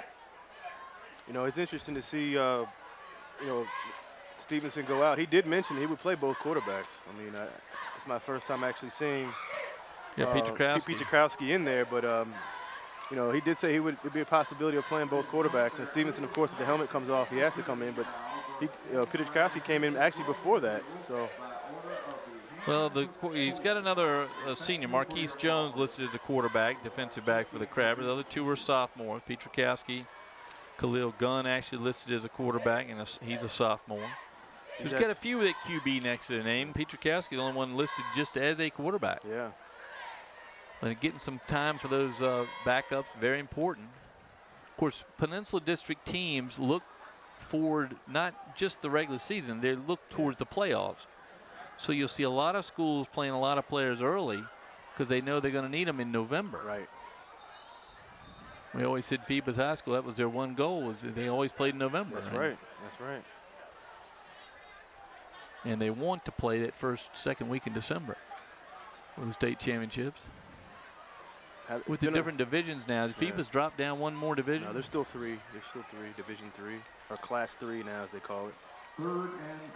They lost in the state semifinal last year, to the eventual champion, Blacksburg. Blacksburg won, and they actually moved up to 4, so they won't see them anymore. Stevenson in the usual formation. He's in the shotgun with Highsmith. Stevenson with the run. Almost in there, and it's going to be stopped. It's going to be a 4th down play. Well, again, a good run by Cam Stevenson, but great defense on that side by the Bruins as they try to keep the Crabbers out of the end zone for the 3rd time in the last 3 possessions. A little bit of tussle there after the play, some discussion. I think Crabbers getting a little frustrated not getting in the end zone. Bethel's very. See, the argument there is Stevenson's knee was down. He was called down, and there was another hit that came behind there. Good replay there. Bethel definitely fortunate to only be down by 2 touchdowns. It's another huge possession here for them. 4th and goal from looks like what, the 3. Watch his play on the diamond division since it's hard to see around the corner, but that great picture. Yeah. Look for Stevenson to probably keep. Last time he tried to throw, he's going to keep, and he's going to get in the end zone. That's just amazing vision on the field. He Touchdown, looked for the hole. It's now 20-0 Hampton. Well, watch the way he watched his way in here, looked the way in.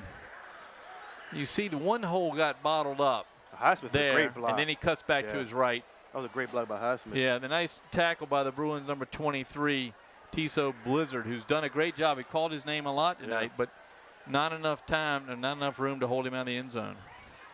So here come the Crabbers for the 2-point conversion. So it's 20-0. They run that same formation, Frank, that shotgun spread. A lot of Bruins in the middle.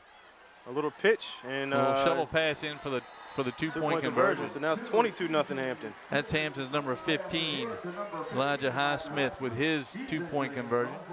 So now Bethel's definitely in a big jam here. You know, you don't say this very often, but that's his second 2-point conversion in 2 games, because he had the winning 2-point conversion, as we see the former Thacker golf cart over there. Crabber fans and lights and horn. Good to see it still around, though. Yep. So the Crabbers move ahead 22-0 here with 7:13 to go in the 3rd quarter. Bruins not successful that time in keeping the Crabbers out of the end zone. And see if their offense can move the ball here. They're going to have to come up with some big plays here. Down 22. I mean, obviously you can't score 22 with 1 play, but they have to put something together. Good drive. So here's the Crabber kicker, Benny Cavoda. 5'10", 160-pounder. We saw him out on the practice field. I knew you were going to mention it. He's energetic. Yes, he is. Nice kick there, the 15. So Toussaint, Reese Toussaint has it. Not much room to go, and he's tackled around the 25. Well, a good run by Toussaint to get it up to the 25, 26. I think they got him spotted on the 26. So Kendall Hunt's burden here to get his team moving. You got to get something going. Actually, they're going to go with. Looks like they're going to go with Marcus King at quarterback. Hunt's on the sideline. Wow, big change there. I mean, he is listed. He was a quarterback at one point, I guess, in the program, but he's going to be taking the snaps now. Marcus King, senior, yeah, number 7. In that quarterback. And just give him a different eye there. Goes around some more of a runner. It gets maybe a yard on a quarterback sweep. Great tackle out there. Yeah. See the number of that cornerback. A real nice tackle out there, though. Rodriguez, number 2, with a knockdown. 1 yard gain on the play, 2nd and 9. King looks like he's got a little more of a runner's body. Than a thrower, yeah. Here he goes again. He's got Storm with him. So 2nd and 9 for the Bruins. So King in the shotgun, back to pass. That's incomplete, not even close. I don't know who that was to. Looks like it was just to the first pass. And Luster. again, you Luster come on. was I didn't see if he was warming up, Ube. I mean, he may have had to go in quick. Now they're going to bring Hunt back in. You know, Coach Beverly trying to shake it up, get his offense moving. Yeah. So Put these cheerleaders out there. They're very energetic tonight. Cameron Sullivan, sophomore. Nice. Down with her crew. Nice crowd tonight too, Frank. Yep. Hey, darlings. The pass is going to be incomplete. No flag on that play. No, nice play by the Crabbers, number 7, reaching around like that and trying to knock that ball away, disrupting just enough. It's Marquise Jones. Jones did kind of had his hand, but not too much pressure to draw the flag, and reached around with his right arm to prevent the catch. And now a punt from the Bruins. Jones to punt it. And Rodriguez back to catch the punt. Mike Smith got Cam Stevenson. Give him a little of a break here. He's been taking a lot of hits. Rodriguez being very generous with his distance, back on his own 35. Almost blocked. This is a end over end kick. It goes out of bounds. It's maybe a 20-yard punt. I'm not sure it was that. Man, Rodriguez is back on his own 35, and it went to the what? The 30? Bruin 35. Wow. So not a good punt. So that gives Hampton a great field position. Rodriguez about 30 yards behind the play that time on his positioning, but anticipate a little longer. Bruins give it right back to the Crabbers. The Crabbers they don't have that many yards tonight because they've gotten the ball on the Bruin half of the field.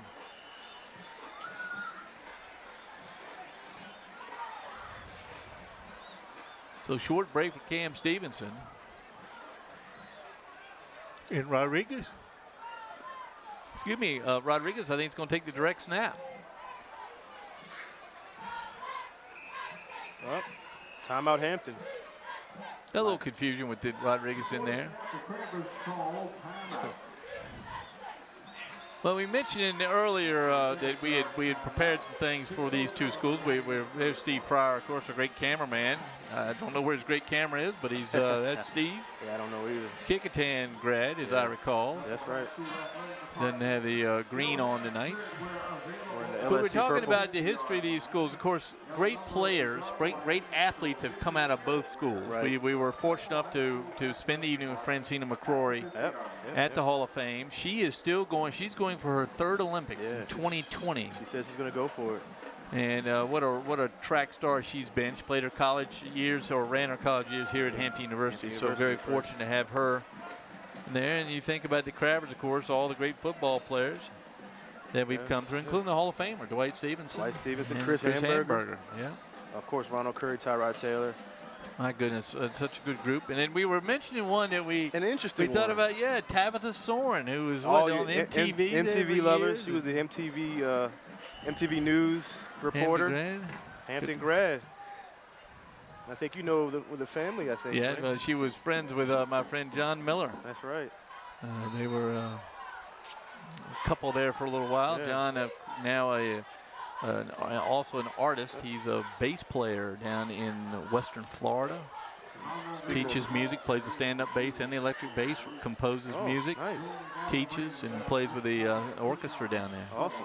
He and his wife Jenny have survived the storm very well. They have twins as well. That looked like a fumble. It did look like a fumble. I didn't call it. The Miller family, of course, Pat Miller, their mother was a member of the school board in the 70s, and Dr. Miller and Ms. Miller still live in Hampton. They had 7 children, 2 sets of twins. Wow. And all Hampton High graduate.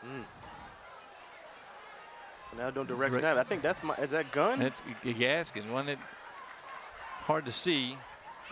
Quick in and out there, but I think that was Gaskins. Was it Gunn? Yeah, you're right. It was Gaskins. Gaskins taking a direct snap. Gaskins or Bellamy haven't really touched the ball tonight. No, not really.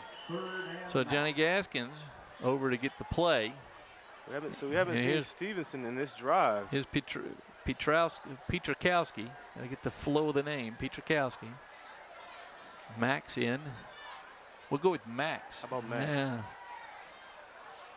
Max going to take the snap. He's going to pass. I thought it was a lefty. That's going to be overthrown. Well, he threw it very quickly. I'm not sure the receiver knew it was coming. That was to Bellamy. Intended from Bellamy, right? And Toussaint was on the coverage. Bellamy and Johnny Gaskin go back in the huddle and say, look, all right, I'm 8, he's 10, throw it to us. And we're both 6'3", so. Yep, can't miss us. We're taller and as fast, if not a little faster, than who's covering us. I'm sure that's what they're going to say. Here's Pietrkowski back in with the play. 4th and 9. 3 receivers right. That's Johnny Gaskins left. Jaquan Battle is. Timeout, Hampton. back there. So, I mean, do you think Smith is going with his backups, or is maybe something wrong with Stevenson? I'm not really sure, but Stevenson took a couple good hits to the helmet there that we may have at least warranted a rest. And they're up. The Crabs up 22-0 with 4:40 to go here in the third. like I said, good crowd tonight for this Hampton-Bethel rivalry. Wish the game was a little better with a 22-0 Hampton, but I want to mention, you know, you have your great fellow members of the station who they do a great job. They met us here tonight. We want to thank Linda Bump for that sandwich. Looked like a spare tire, which, you know, of course, you and I probably can relate to, but the sandwich was delicious. And then the chocolate chip cookie. Yeah, I have one. I want to thank the crew for not eating the entire thing before I got there, because I did get I a have quarter one of it. hidden, so. Oh, very good. I got to take it home. My youngest daughter wanted a piece, so. Well, thank you so much, Ms. Bump, for that great treat. Okay, so it's 4th and 9 from the 34. The crowd finally gets into it. And Stevenson back to pass.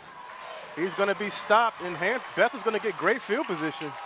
Close to midfield. That might have been the momentum they needed. Well, they gained more yards on the defense than they did on the punt. Yeah. And that's going to give them the ball on the 46.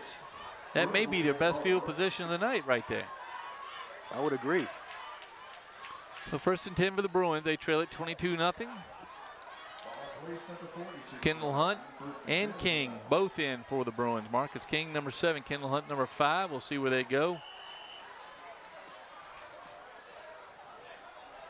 They've got two quarterbacks. One of them's going to stand in that position. King's going to come out left to pass. So let's see if Bethel can get something going here. Storm in the backfield with Hunt. Hunt back to pass. Good protection. It's going to be a complete. And I'm not sure that Gaskins may be the only one that didn't know that pass was going to King, because that was the old point with your left hand, throw with your right. King comes up hobbled. Landed awkwardly. Hopefully just a little bit of a tweak of an ankle. I don't want any knee problems out there. King's going to come to the sideline and get some treatment. A weird landing, but good pass by Hunt. Yeah, great pass. Got great protection this time, yeah. Yeah, good. Yeah, you see how he landed. And just landed awkwardly on that leg. Hopefully he's okay. So it's going to be a run. This is Storm. Another flag. Looks like it's going to be against Bethel. Yeah, another penalty on the Bruins. That's hurt them as bad as anything tonight. Yeah. It's going to come back. Yep, let's see what the call is. We'll move it up to call up to the 40. So that's been the Achilles heel of Bethel tonight. Right, dude, that they call it a block in the back? That wasn't. No, I didn't look like one. That was close. It was close. Yeah, Coach Beverly's going to have a lot to look at on film. Holding. May have been behind that picture. Maybe. A little closer to the interior of the line, although the flag almost hit somebody out here on the 40. It goes back to the 50. So again, 1st down and about 22. That's been the issue for Bethel tonight. Penalties. They may have more yards going backwards than they do forwards tonight. Yes. So 1st and 22 from midfield. Toussaint's in motion. They fake it to Toussaint, and they go to Storm. Storm has a little crease. Storm's going to go up on the run to 25. Good run by Keyshawn Storm. Great play. I'm scanning the field, no flags. And great play. It was a great really good call. Play. First time they've called that tonight. Yeah. The line's starting to get a little better to help the running backs. That time held that hole. Everybody goes left. The guys pull. Jackson Griffin with a great pull. Oh, great block. Great design. Griffith's number 56, 6-foot sophomore. Hunt back to pass. Going to be incomplete. I don't think Luster and Hunt were on the same page on that one. Either him or Toussaint. Couldn't tell who the intended receiver was. It was Luster. Yeah, Griffiths has played pretty well over there from that right tackle spot, and he's a sophomore. He played as a freshman last year. Started some games. As Coach Beverly, really excited to have him on his team since he's a throwback player. The gritty, hard-nosed offense and defensive lineman for Bethel. It's a 2nd and 10 from the 25. Hunt has, this time it's King in motion. They go back to Storm. Storm with another great run. Right Storm is going to Griffith. go inside the red zone, and he's about the 10. You notice Griffith that time kind of meandered into the middle and then picked up the block when his back was approaching him from behind and created a huge hole. Well drawn play. See Griffith's right there at the left top of your screen, and then he puts the block right there. Yeah. Another good block by Allowing Josh Storm Harrod, Yep. number 69. So it's 1st and goal at the 5. Should be a great Certainly momentum boost if yes, they can get it in the will. end zone here. The defense is going to have to step up if they can do that. But first things first, 1st and goal at the 5. 3:15 left in the 3rd quarter. They pitch it to Storm. He's been the money man this quarter, but he's going to be stopped by a host of Crabbers. He's still on his feet. Looks like he lost maybe, 5 yards on that one. I think that was Majette maybe the first contact.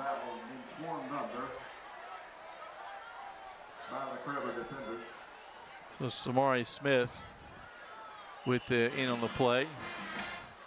Having talked about Hampton's defensive line, Keon Stewart, Tyreek Coleman, Kevin Foster, Samari Smith, and of course, we heard a lot from Majette and Battle and Jones, the linebackers, along with Gaskins and Mitchell, Stevenson, and Bellamy in the defensive backfield. So they marked off 4, so it's going to be 2nd and goal from the 9. Hunt back to pass. It's going to be incomplete, almost intercepted.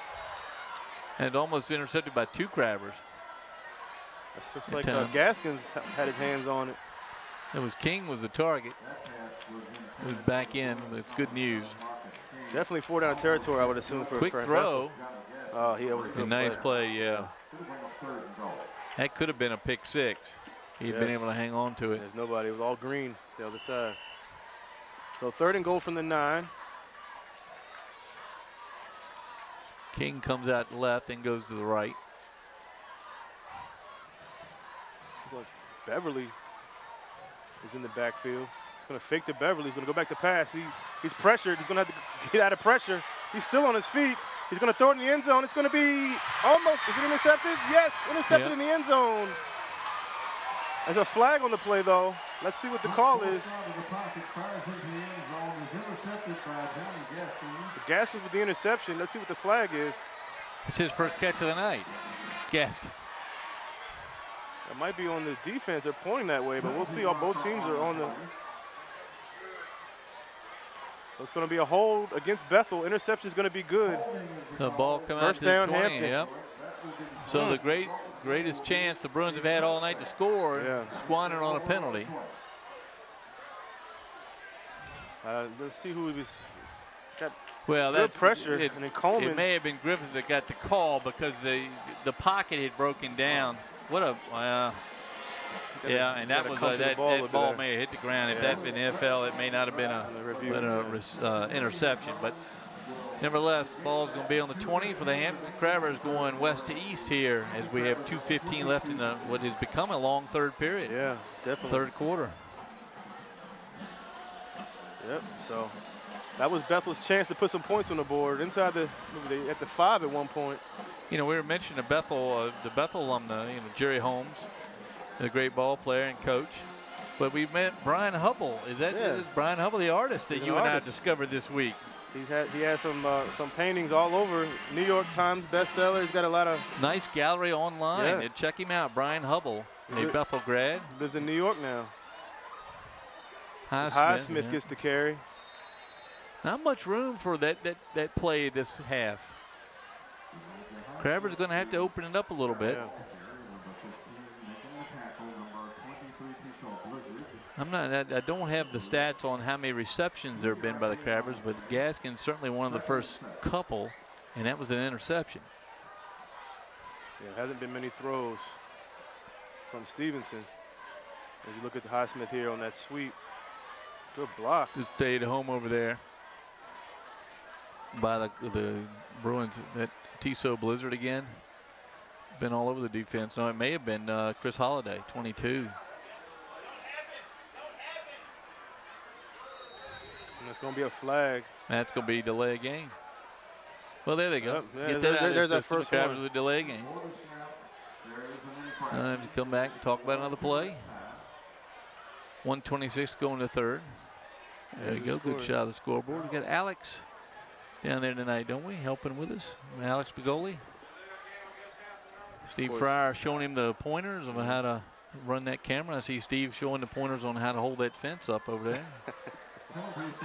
Steve goes with us everywhere and is passionate about high school sports as we are. That's right. That's right.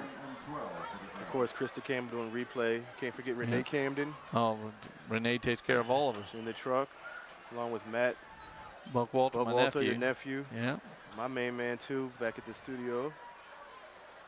And, of course, the great leader. Andy Foley with Stevenson going back to pass. He has Gaskins. Toussaint's on him. He jumps too early. He mistimed his jump. I'm sorry, that's Bellamy with the catch. And the pass was thrown, too. That was the first time he's thrown it the right place. And Bellamy comes up with a great catch. Good defense, but the ball thrown perfectly by Cam Stevenson. Toussaint, I think, misjudged the ball. He was in great position. Anticipating it being a little short, and it was not. There's a good replay of it. See, he really threw that ball that time. Yeah. I think if Toussaint would have had a better angle on it, he might have had a chance to pick that off. So first down, Crabbers from the Bruin 38. Stevenson back to pass. Pressure. He's going to throw it again. 2 passes in a row. Got him. Got him wide open. That's a touchdown. Yeah, that time Bethel Bruin number 21 kind of slowed up on the defense. Jaquan Penzer. I don't think he missed. He didn't even see the ball. I don't think he did. And that's Isaiah Banks on the catch. Touchdown pass from Stevenson. And yeah, so they go to exactly what we thought they might, trying to open it up, and they do it. Well, they lulled them to sleep on the run, and then the last 2 passes down the field. Coach Beverly not happy. His coaching staff.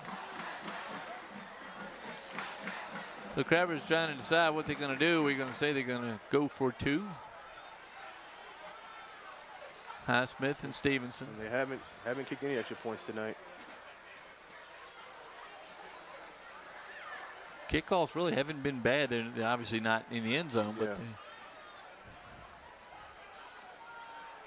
Stevenson goes back. Another pass, and it's going to be wide open for 2. That's Bellamy. And the 2 is good. It's going to be 30-0 Hampton. Didn't expect this score. No, we sure didn't. But we did expect Stevenson to air it out a little bit, and he does it on that drive. 2 big passes lead to the Crabber touchdown. And Stevenson now involved in 3 of the 4 touchdowns. Yeah. Of course, he hands one off. But, I mean, 2 passes probably, in the first half, Frank? Right. And then they go down the field, and here's the pass here. He just runs by Penzer. He never saw it. Yeah, he didn't see it. I think he was looking over to see where Bellamy was. Touchdown Crabbers through the air. That's going to please Mike Smith. Seen a different side of his Crabbers. Isaiah Banks with the catch, 5'8", 155-pound sophomore. And then Bellamy with I'm the 2-point looking at conversion. that. It was 6 or 5. It's just those numerals sometimes a little close. Looked like it was Banks. 5 is Chapman. That's why I thought we might see Chapman tonight. I haven't seen Chapman. That time a little short kick. Storm bobbles it, and it's going to be picked up. Did Bethel get it? Yes. Well, that time Storm seems to forgot that that ball is live. Yeah, Devontae Robinson got on it. A little disappointment on the Bruins side of the ball. Giving up that last touchdown. 30-0 Hampton, 53 seconds to go here in the third quarter. 14-0 half.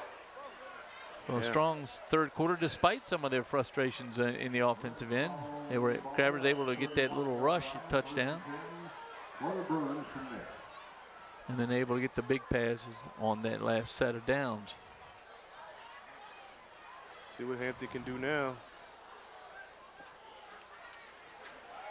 The Bruins come to the line. Kendall Hunt still at quarterback. Like Storm is still there. It goes to Storm. Storm's had some success up the middle. Another good run by Storm. He stays on his feet. And good run by Storm as he's going to get pushed out of bounds at around the 30. Good blocks downfield by the receivers who helped him out a great deal. Number 7, Marcus King with a nice block. King was a solid young man, and he had a nice lead block out there. for his running back. Storm, of course, moves very well. Yeah, you see him watch it go right, and then he's going to cut back left. Oh, yeah, good move. Look at this. Right there, missed tackle, and then off to the races. Yeah, I like Storm. I like Storm can win a lot of races. Yeah. Tackle out there. What is Marquise Jones? That's going to be probably a false start on Bethel. Another penalty, yeah. Everybody moved but the ball. So This one will go against the Bruins for procedure call. It's a false start. So 1st and 10 becomes 1st and 15. 5 extra yards. The Bruins don't need to travel.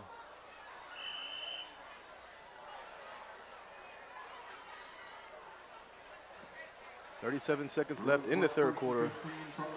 Another score by Hampton will start the running clock. Didn't think I would be saying that tonight. No, not tonight. Hunt back to pass. He has King open. Oh, nice catch. And he catches it, and he's going to score a touchdown for Bethel with a one-handed catch. Good play by King. And again, an athlete, very athletic body, and that time an athletic catch by King. That was a great play by King. It surprised the Crabbers. So the Bruins score touchdown, 30-6 now. Before it may be an extra point, maybe a 2-point conversion. 28 seconds to go. They're going to go for 2. Good play, good throw by Hunt, good catch by King. You'll see it here. Watch this play, a one-handed catch by King. Look at this. That's Odell That is Beckham-like. nice play, yeah. That may be the play of the game for the Bruins right there. For sure. That makes a big difference on your squad, even trailing it by what they did. Making that play is going to help the Bruins a lot. Now, I think if it would have came earlier, the momentum might have shifted a little bit, but well, they had the chance. The Crabbers only got 14 the first half. So Hunt's going to get his play in. Here he comes.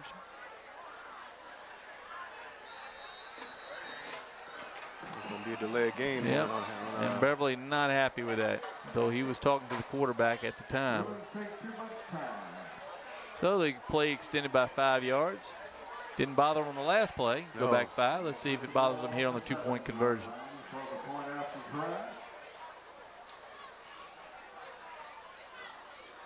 It is odd to see a football team with no kicking net on the sidelines on either side. Yeah. Is there? Hunt, back to pass. He's pass pressure. Coleman. Yep.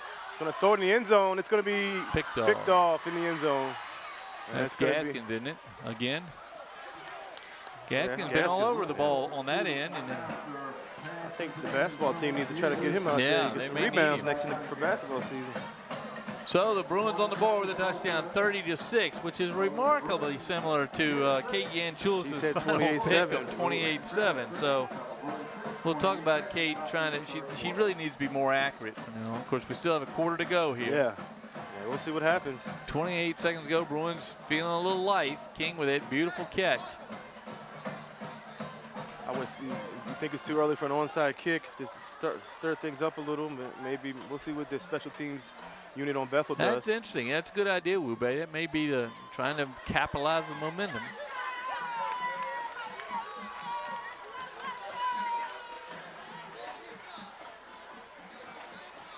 Well, Crabbers ready to go.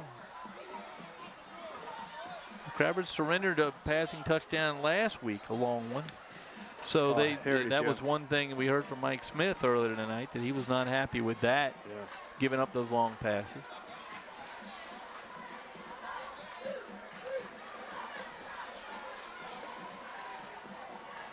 So Ethan Larson, soccer player at Bethel, is going to do the kickoff.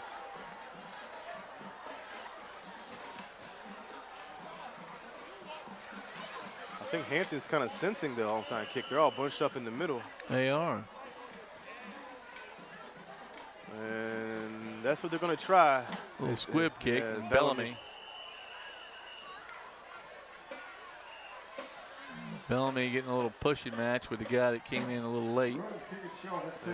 That's Bethel's number 3. Marquise Spencer making the most of his minutes on the field. course, if you can see the ball, plus the whistle gotta wasn't go blown. for it, yeah. They didn't blow the whistle yet, so he's still playing. Let's see if Cam Stevenson tries to keeps airing it out here. Maybe a good way to do it right now is try to come right back with a long throw. Kind of a dagger into this newfound enthusiasm of the Bruins. Long discussion on the sideline. Stevens going to run in. Gaston's going to stay out to the left.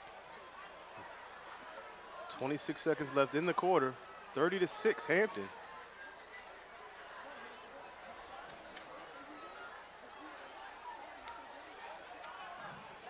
Stevenson shotgun. Goes to Highsmith. Highsmith goes far side. Good cut in. Oh, good hit by Bethel. Yeah, great tackle out there. That was Robinson on the tackle. Yeah, Devontae Robinson. 6'1" senior. That might be the last play of the third quarter. Well, he finds the man and he stayed put and waited for him to come around the block and made the tackle. Maybe a yard on the carry. And that's going to end the third quarter. 30-6 Hampton here at the end of the third quarter, an opening night of LSC Friday Night Football. So, 1 quarter to go in this game. You see Mike Smith talking to his offensive line. Coach Danny Mitchell, of course, the defensive coordinator. Does a great job every year for the last 30-some, 40-some. I guess 40, almost 40, 41, yeah. They're going to walk the ball off. We talk about the leadership in these schools, and we had the chairman of the school board up here, but Kevin Davis, Tiffany Hardy over there at Hampton as their principals. Mike Smith, the head coach, but he's got good backup with Mike Trebus, who's the athletic director. Of course, Lee Martin's over at Bethel, isn't he? Lee Martin is the AD at Bethel. Long-time athletic director, first at Kickotan, now at Bethel.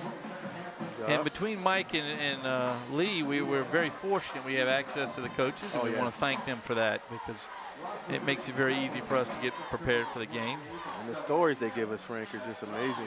I don't think I'll forget the night with Mike Smith that you and I had, where we just walked back from the field. He'd go about 5 yards and then turn and tell us a story. And start another one. Go back to the one he just started. All right, start of the fourth quarter. Stevenson's back to pass. You called it, Frank. He's going to go back to pass. He has trouble. He's going to get pressured. He's going to get the ball off, and it's going to be complete by Gaskins. And he's going to take it all the way. Nobody's going to catch him. Toussaint's going to try to get there, but it's a touchdown by Hampton. No, number 11, Sultan Williams, got turned around a little bit, and that was enough for Johnny Gaskins, his first reception tonight. He's had a couple interceptions. That's his first reception. And there was pressure on Stevenson from the backside. Yeah, that was good pressure. He just couldn't get there in time. And Gaskins saw it coming all the way, went back, got the ball, and off he went. It was a great play. You see the chaser right there. That's number 10, Anton Pierce chasing. Look at this play. And then the defender falls down, and that's all he wrote. And you're not going to catch Johnny Gaskins in the open field. Yeah, and then Toussaint had speed, but he was on the other side of the field, so he wasn't able to catch him. Nope.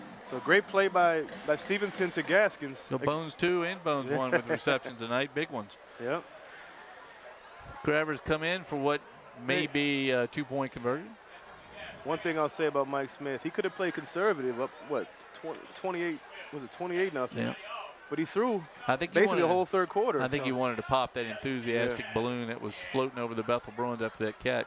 Stevenson is going to throw it, and another wide open. That's going to be Groggins. Flag on a play right in the middle. Looks like an area where there'd be holding. So Kareem Groggins gets his first catch, but it's going to be a penalty on the Crabbers.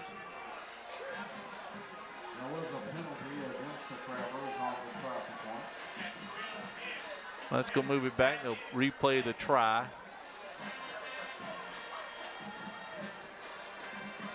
Well, 36-6. Crabbers, the 2-point conversion will be moved back. A substitution penalty. So it moves it back 5 yards.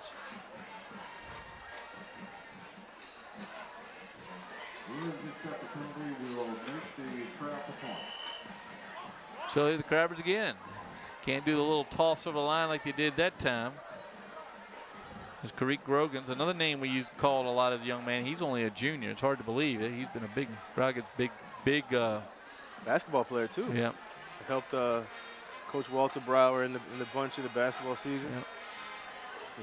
is they're going to have to replace a lot of people too, just like the Brogdon, football 6'2", team. 190. Well, he and Eric Brown, of course, now leading that squad, and what a job he's done with the guidance of Another pitch, another fumble, shovel pass. That little shovel pass. Yeah, as Bethel was on it, so the conversion is no good. Well, the penalty hurts. Yeah.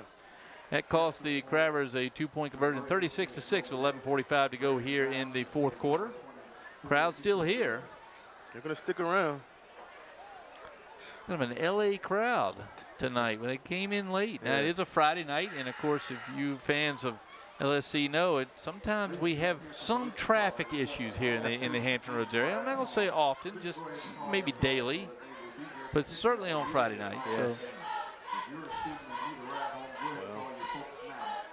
As long as they get here, whether it's early, late, or on time. Benny Cavoda to kick off again for the Crabbers. He's going to have to get that leg iced. Well, he hasn't kicked extra points. He is something. We watched him kicking, practicing his What do you have? field He had a goal. little contest going on with his teammates. He did. I think he lost them. Yeah, lost some of those bets. He said he into the wind that night. He said he would be ready Friday night. So another kick. Looks like Toussaint's going to get it. He's been active on the special teams. Goes up the middle, but he stopped. The Crabber defense collapses on him. Number 55 in on the tackle. Nadeem Bagley. So 1st and 10 for the Bruins from their 33. So let's see if Bethel can get another drive Spot going on here. 32, it looks like, Wube.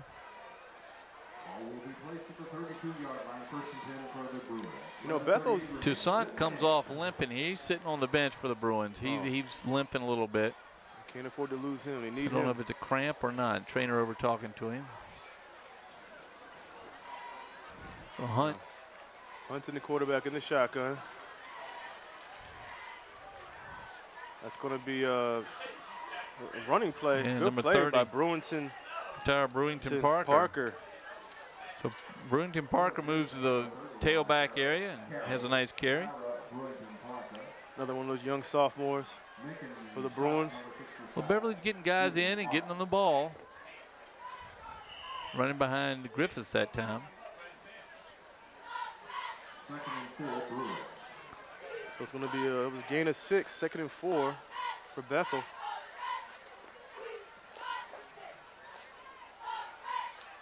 Oh, they got 2 people in motion. Yeah, That's a legal procedure. Storm and number 21, Jaquan Pencer, both in motion. That doesn't work. That 5 yards gets forfeited. 10:59 to go in the fourth, 36-6, and the Bruins moving backwards again. They've had one real good drive, capped by the nice touchdown catch by Marcus King.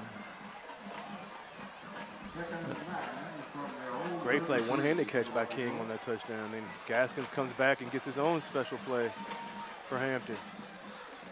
So it's going to be 1st and 9 from the 30, the 2nd and 9 from the 33. They're going to fake it to Storm, give it to Brewington. Tyra. Yep, Tower up to Brewington. about the 37-yard line. Parker, yeah. But it makes it hard. 3rd down and about 6 for the Bruins.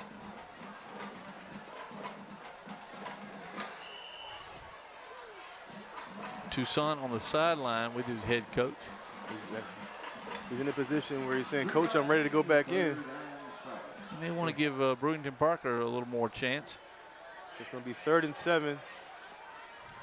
Excuse me, 3rd and 6 from the 33 shotgun. Hunt back to pass. It's going to be incomplete. Very Broken nearly up. picked off. Yeah, number 20 for the Crabbers. That's Battle, Daquan Battle. 5'8", 170, and he leaped right in the middle of that fray. I think Bethel's going to definitely have to go for it here.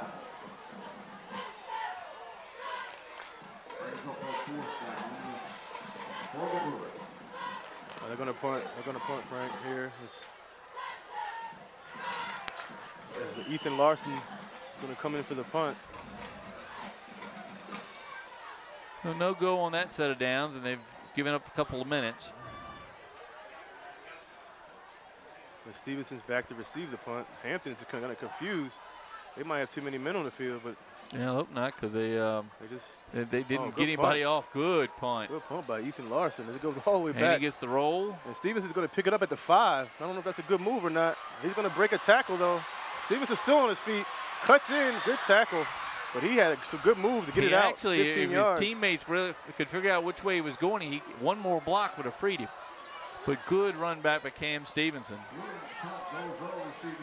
Oh, having a little, just having a little bit of extra leg there helps. Yep. So, you see, I don't know what we're seeing there. Ron Baton. Oh, there's Ron Baton. He's the moving figure on the left. So back to action here. It's 36-6 Hampton. 9:40 left in the fourth quarter.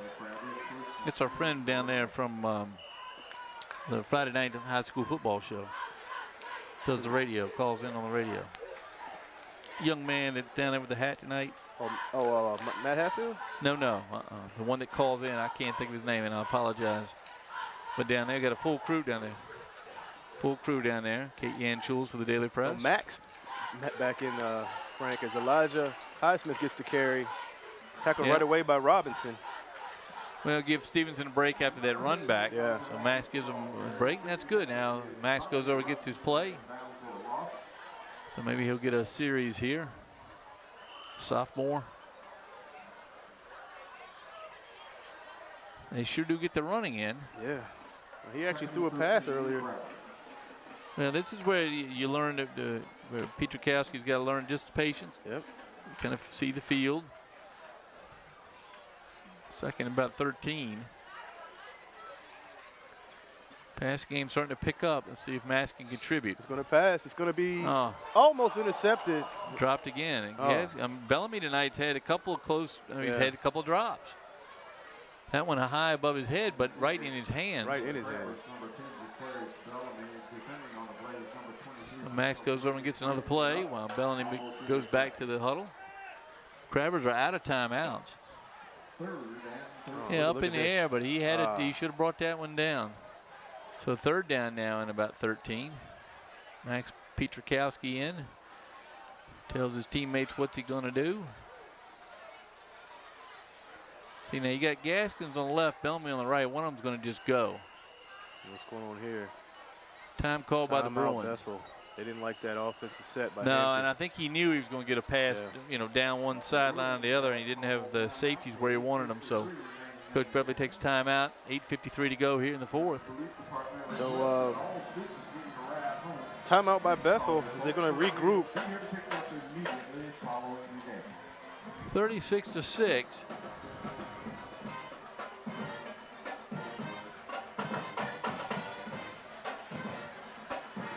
And we've been excited this fall to get these games on air. We're very glad to have you with us on LSC. Come on out, join us in the stadium, then you can watch yourself on TV broadcast, usually 2 or 3 days after the game.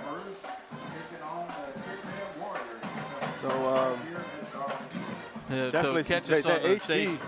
Now you can see all the grades and the wrinkles when you that's watch right, it on with HD. all these we got some high dollar cameras there over there. Look you don't want to see that. No, you don't want to see that. Get that fuzzy one back. It's that gives us a little bit Better of cover. look. Yeah. Or just we'll get a couple of the other guys to sit here. We'll talk. Sit here. We'll be around get the that corner. handsome Bob Hintz back here next week for our halftime interview. And have Bob up here, and maybe we get Brent Musgrove with him. Be a real treat. That's a marvelous video for Bob in his Hall of Fame, his Hall of Fame video, and that was fantastic. It was awesome. Brent all the videos were great. Yeah, Brent narrating the one for Bob. So Stevenson back in. He puts Highsmith in motion. Low snap. He fakes the throw. He's going to run. Bethel was right there with a good spin move by Stevenson to try to get out of it. I don't know what the play probably should have involved a pitch, but did not. I think Highsmith may have gotten a little too far downfield. So Crabbers at 4th and 12 need, I'm going to say they're going to punt. What? Yep. The first time they've punted all night. Is Martin going back to punt? Does he do the punting? And we saw him in practice center? too, Frank. He can put his foot on it. Put that big body behind it. And King is he's deep back to receive the punt. Martin, 242 pounds. So I guess Coach Smith Said, hey, can anybody punt? He was probably the guy who raised his hand, and he can definitely deliver it. Picks it This up. King is going to – he decided not to pick it up. He had some room there, but just didn't want to do that. But it's going to be at the 45-yard line. So not a great punt, but he got it almost out of the side of the field. It was first punt of the night from the center. Great punt considering he's been playing center and defensive line all night. So Bruins take over 7:56 to go in the fourth from their own or from the Crabber 44. 25-6 over the Warwick Raiders. Under 2 minutes remaining in the game. So let's see what we can do here with Bethel. Hunt getting his offense together. Yeah, it looks like Toussaint is out. He's over here on the bench talking to 2 trainers now. They're checking out his. I think he had his knee badge. He had a bandage on it. Hope he's okay. And you see King go in motion. Fakes the King, goes back to Storm. They've run this play a few times, but maybe with one time too many. Yeah, Majet's sitting out on my watch. Majet's been just a monster on defense tonight. Between he and Coleman, I think both sides have been protected. Yeah. So second down and about 13 for the Bruins. Clock still running. You know, Reese Toussaint's loss is a big loss for the certainly the speed of this team. The Storm quite quick. He's been hit a couple times tonight. This time Pinzer goes in motion. They give it to him. A little speed on Pinzer gets on the outside, but Hampton's defense is just. Well, that time not gonna let it Bellamy get there. broke it up by literally driving his man into the backfield and opening up a lane for another tackler. Yeah. That's very unselfish defense where he just takes his man and pushes him back. Although he's not going to make the tackle, he's going to expose the runner, and his teammates can come right behind. So nice job by Bellamy. So third now and about 13. Maybe 12. They may have gotten a yard on that. At the 46, Hunt in the shotgun. You know, without Toussaint, their deep threat, he's their speed guy. He's out right now. Pinzer back in motion. They faked it. Pinzer Hunt's back to pass. It's going to be picked off. He throws it right to the Hampton defender. That's going to be number 20. That's Battle, and Battle's tackled and loses his helmet. And there's a couple of hits out here, a couple of flags. You got flags back here on a block on Robinson. And Storm is down. And you got a face mask, I think, on the tackle. Interception by Daquan Battle. So I think he got 2 personal fouls after the possession changed. The Jet, I mean, that was Battle who slightly looked like he was front, the yeah. receiver. He threw it right to him. It was triple coverage. Not sure who he was trying to throw it to, but a little too determined to go the first option and cost him big time. I think that, again, I think the interception is going to stand. Yeah. Offsetting penalties. Maybe a hit to the head here. We haven't seen the replay yet, but Battle's helmet came off, so. Well, but that was the first foul is up here on the Crabbers, up at the 42-yard line. A block on Devontae Robinson, maybe from behind. See if you see number 2 right here. Oh. No, that's not. I don't think that's it. It's up here. Right there. You know, he got the trailer from behind, and then that was just ripped the helmet off. Who's that on the tackle there?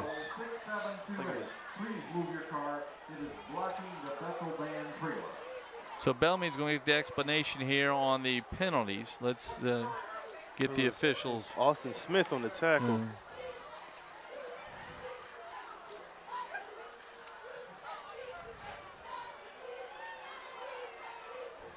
The interception looks like it's going to stand. Well, the interception will will stand because both personal foul on the Crabbers, right, and then face mask on the defense. They're going to offset first down. It was after the interception. So what are they going to move the ball back to the original spot of the interception?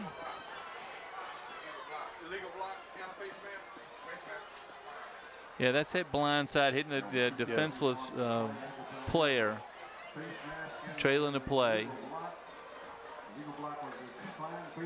They moved it back a long way, so Hampton loses 40 yards on the return.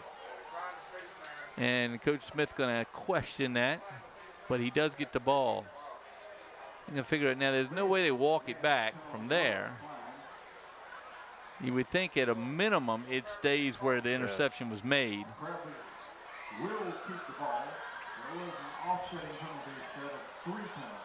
The ball is placed, it looks like, on the spot of the interception. First down, Crabbers from their own 44 now. So explanations handed out all around, offsetting penalties. And I'd say the game getting a little chippy, but the game's getting a little chippy. I would say so. A little frustration that time on the Bruins.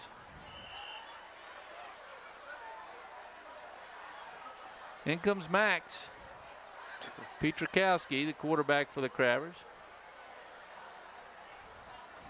See, Max is the difference between he and Stevenson. Max is a little quick to the throw. It's just being a little immature in the position, but he's got a strong arm. Let's see if they give him time to kind of show it off. No, he's going to run it. Well, Saunders gets him before he can get around that corner. Good tackle by Saunders on Bethel. Pietrkowski getting a lot of plays tonight, which is a good thing. We saw King at quarterback for Bethel. So both coaches trying to get a breather for their quarterbacks that go both that play, especially for Stevenson, who plays both ways. So it's going to loss of 3 on the play, so it's going to be 2nd and 13 at the 40. Get a good look at Max. Well, you got man-to-man coverage over here on Gaskins, and all he's got to do is make one move, and he's going to be open. If they can give him time, no, they don't. They're going to pitch it to Highsmith. But he's bottled up by the Bethel defensive line. And dangerous pitch. Why the short side of the field? Yeah, I know. And you got Gaskins over here literally with signal flags trying to say I'm open. Gaskins is, he's the senior. Sultan Williams also a senior. But Gaskins got him by 4 inches in height. And I don't know about experience, but certainly Gaskins is a very experienced receiver. Maybe one you can just throw it over his head and let him go get it. Just like that last touchdown. Gaskins comes back out this time. So 3rd and 15 from the 40. Banks Bethel brings a blitz. Max gets a pass, and it's going to be caught.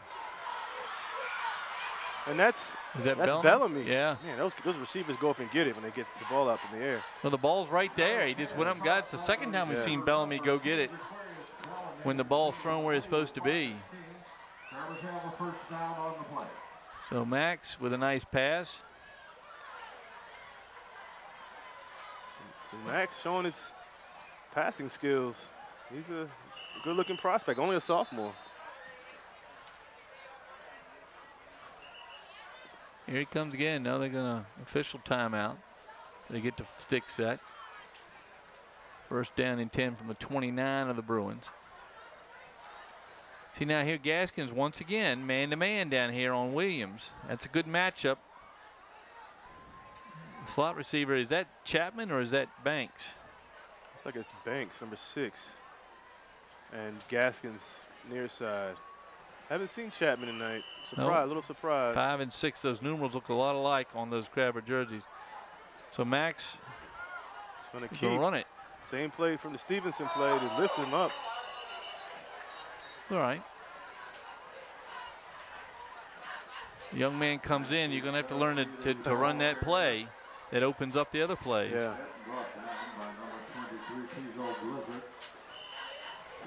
In high school, it was a penalty if you lift him up and throw him down. So that's why the whistle was blown a little early.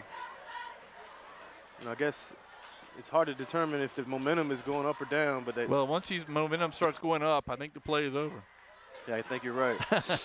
So I'm glad the whistle was blown early, so he didn't have the opportunity of slamming him, and Max might have gotten hurt. A lot of Bruins on the line. You got 6 men on the line. Max up under center. Goes to Highsmith. Highsmith still moving his legs. Pick up a couple. Yeah. Surprised he doesn't throw it right here. Again, if you lull the defender to sleep out here with Gaskins, and throw something to that corner. And again, I think with Max throwing the ball, it's a little bit of a surprise. It is. It is. Here comes Rodriguez in as receiver.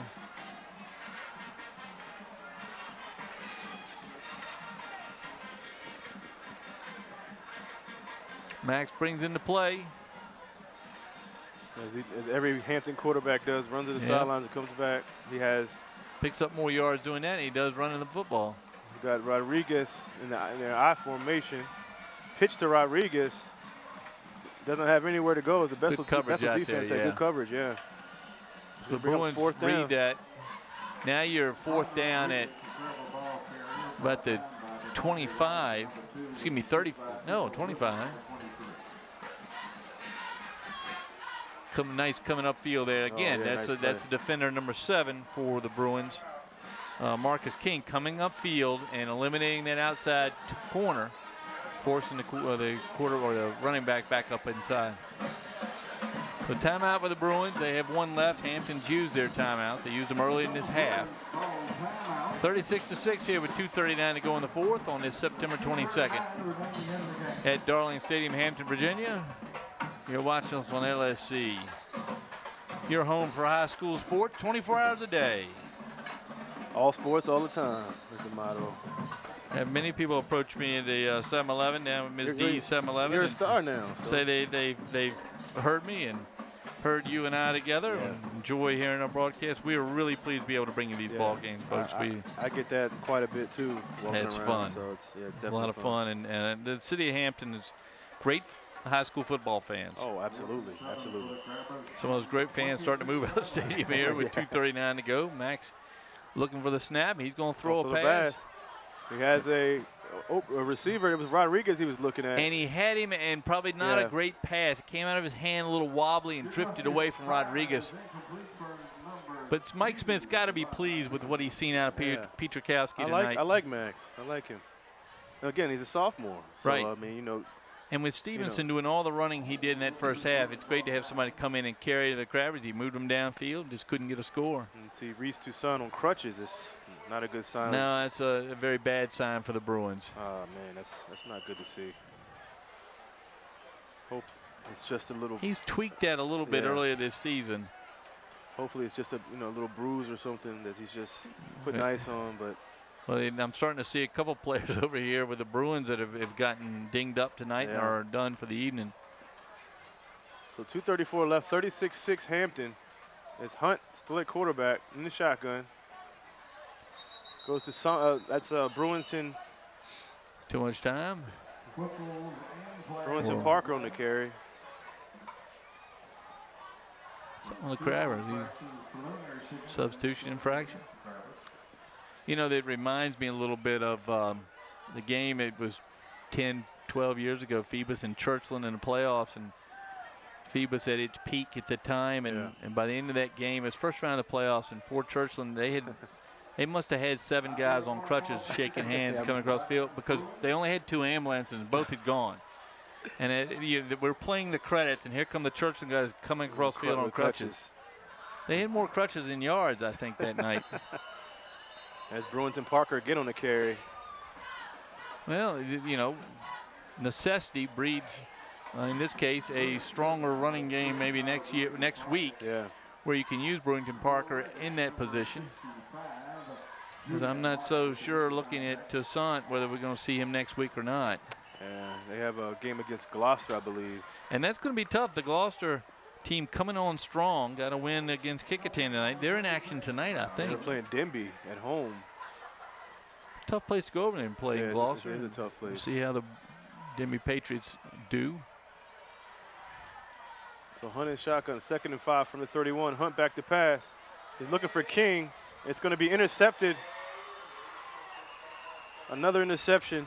That's Janine That's King Bethea. back there, but even King couldn't stop that. I mean, that time, Hampton's number 84, Bethea, had that thing all the way. In fact, it looked like it was a pass to him. Yeah, it was. It looked like it for sure. So an interception ends that drive for the Bruins. 1:38 to go in the 4th. 36-6 is our score. The Hampton Crabbers on top. They're going to move to 4-0. Bruins fall to 2-3. You notice the Crabbers did not play that first weekend. They tend to play their game out of district the last Friday night of the year, and that's a bye week for most teams. But Mike Smith prefers to play it all the way into the playoffs. So the Crabbers come out. Yeah, this time, this is Caleb Diaz. Is that Diaz in the back? Oh, is it number? It is Caleb Diaz, number 30. 5'10", 192 junior, taking a direct snap. As Mike Smith mixes it up, as he always does. Yep. So it looks like Gaskin's getting a play over there for the squad. So gain of 3 on the play as the time's going to run out here in this ball game. They're going to get one more snap at least. Diaz going to take that.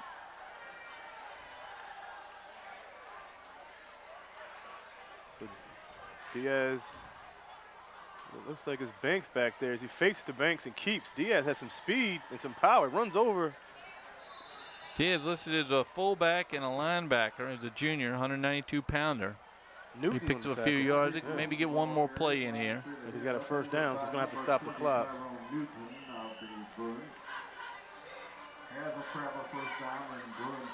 So well, Bethel just couldn't get anything going tonight. They had only the one drive, and it took a miraculous catch to do that. Player of the game tonight, Wu Bei for each team. I'm going to say for Bruins, probably King with a catch.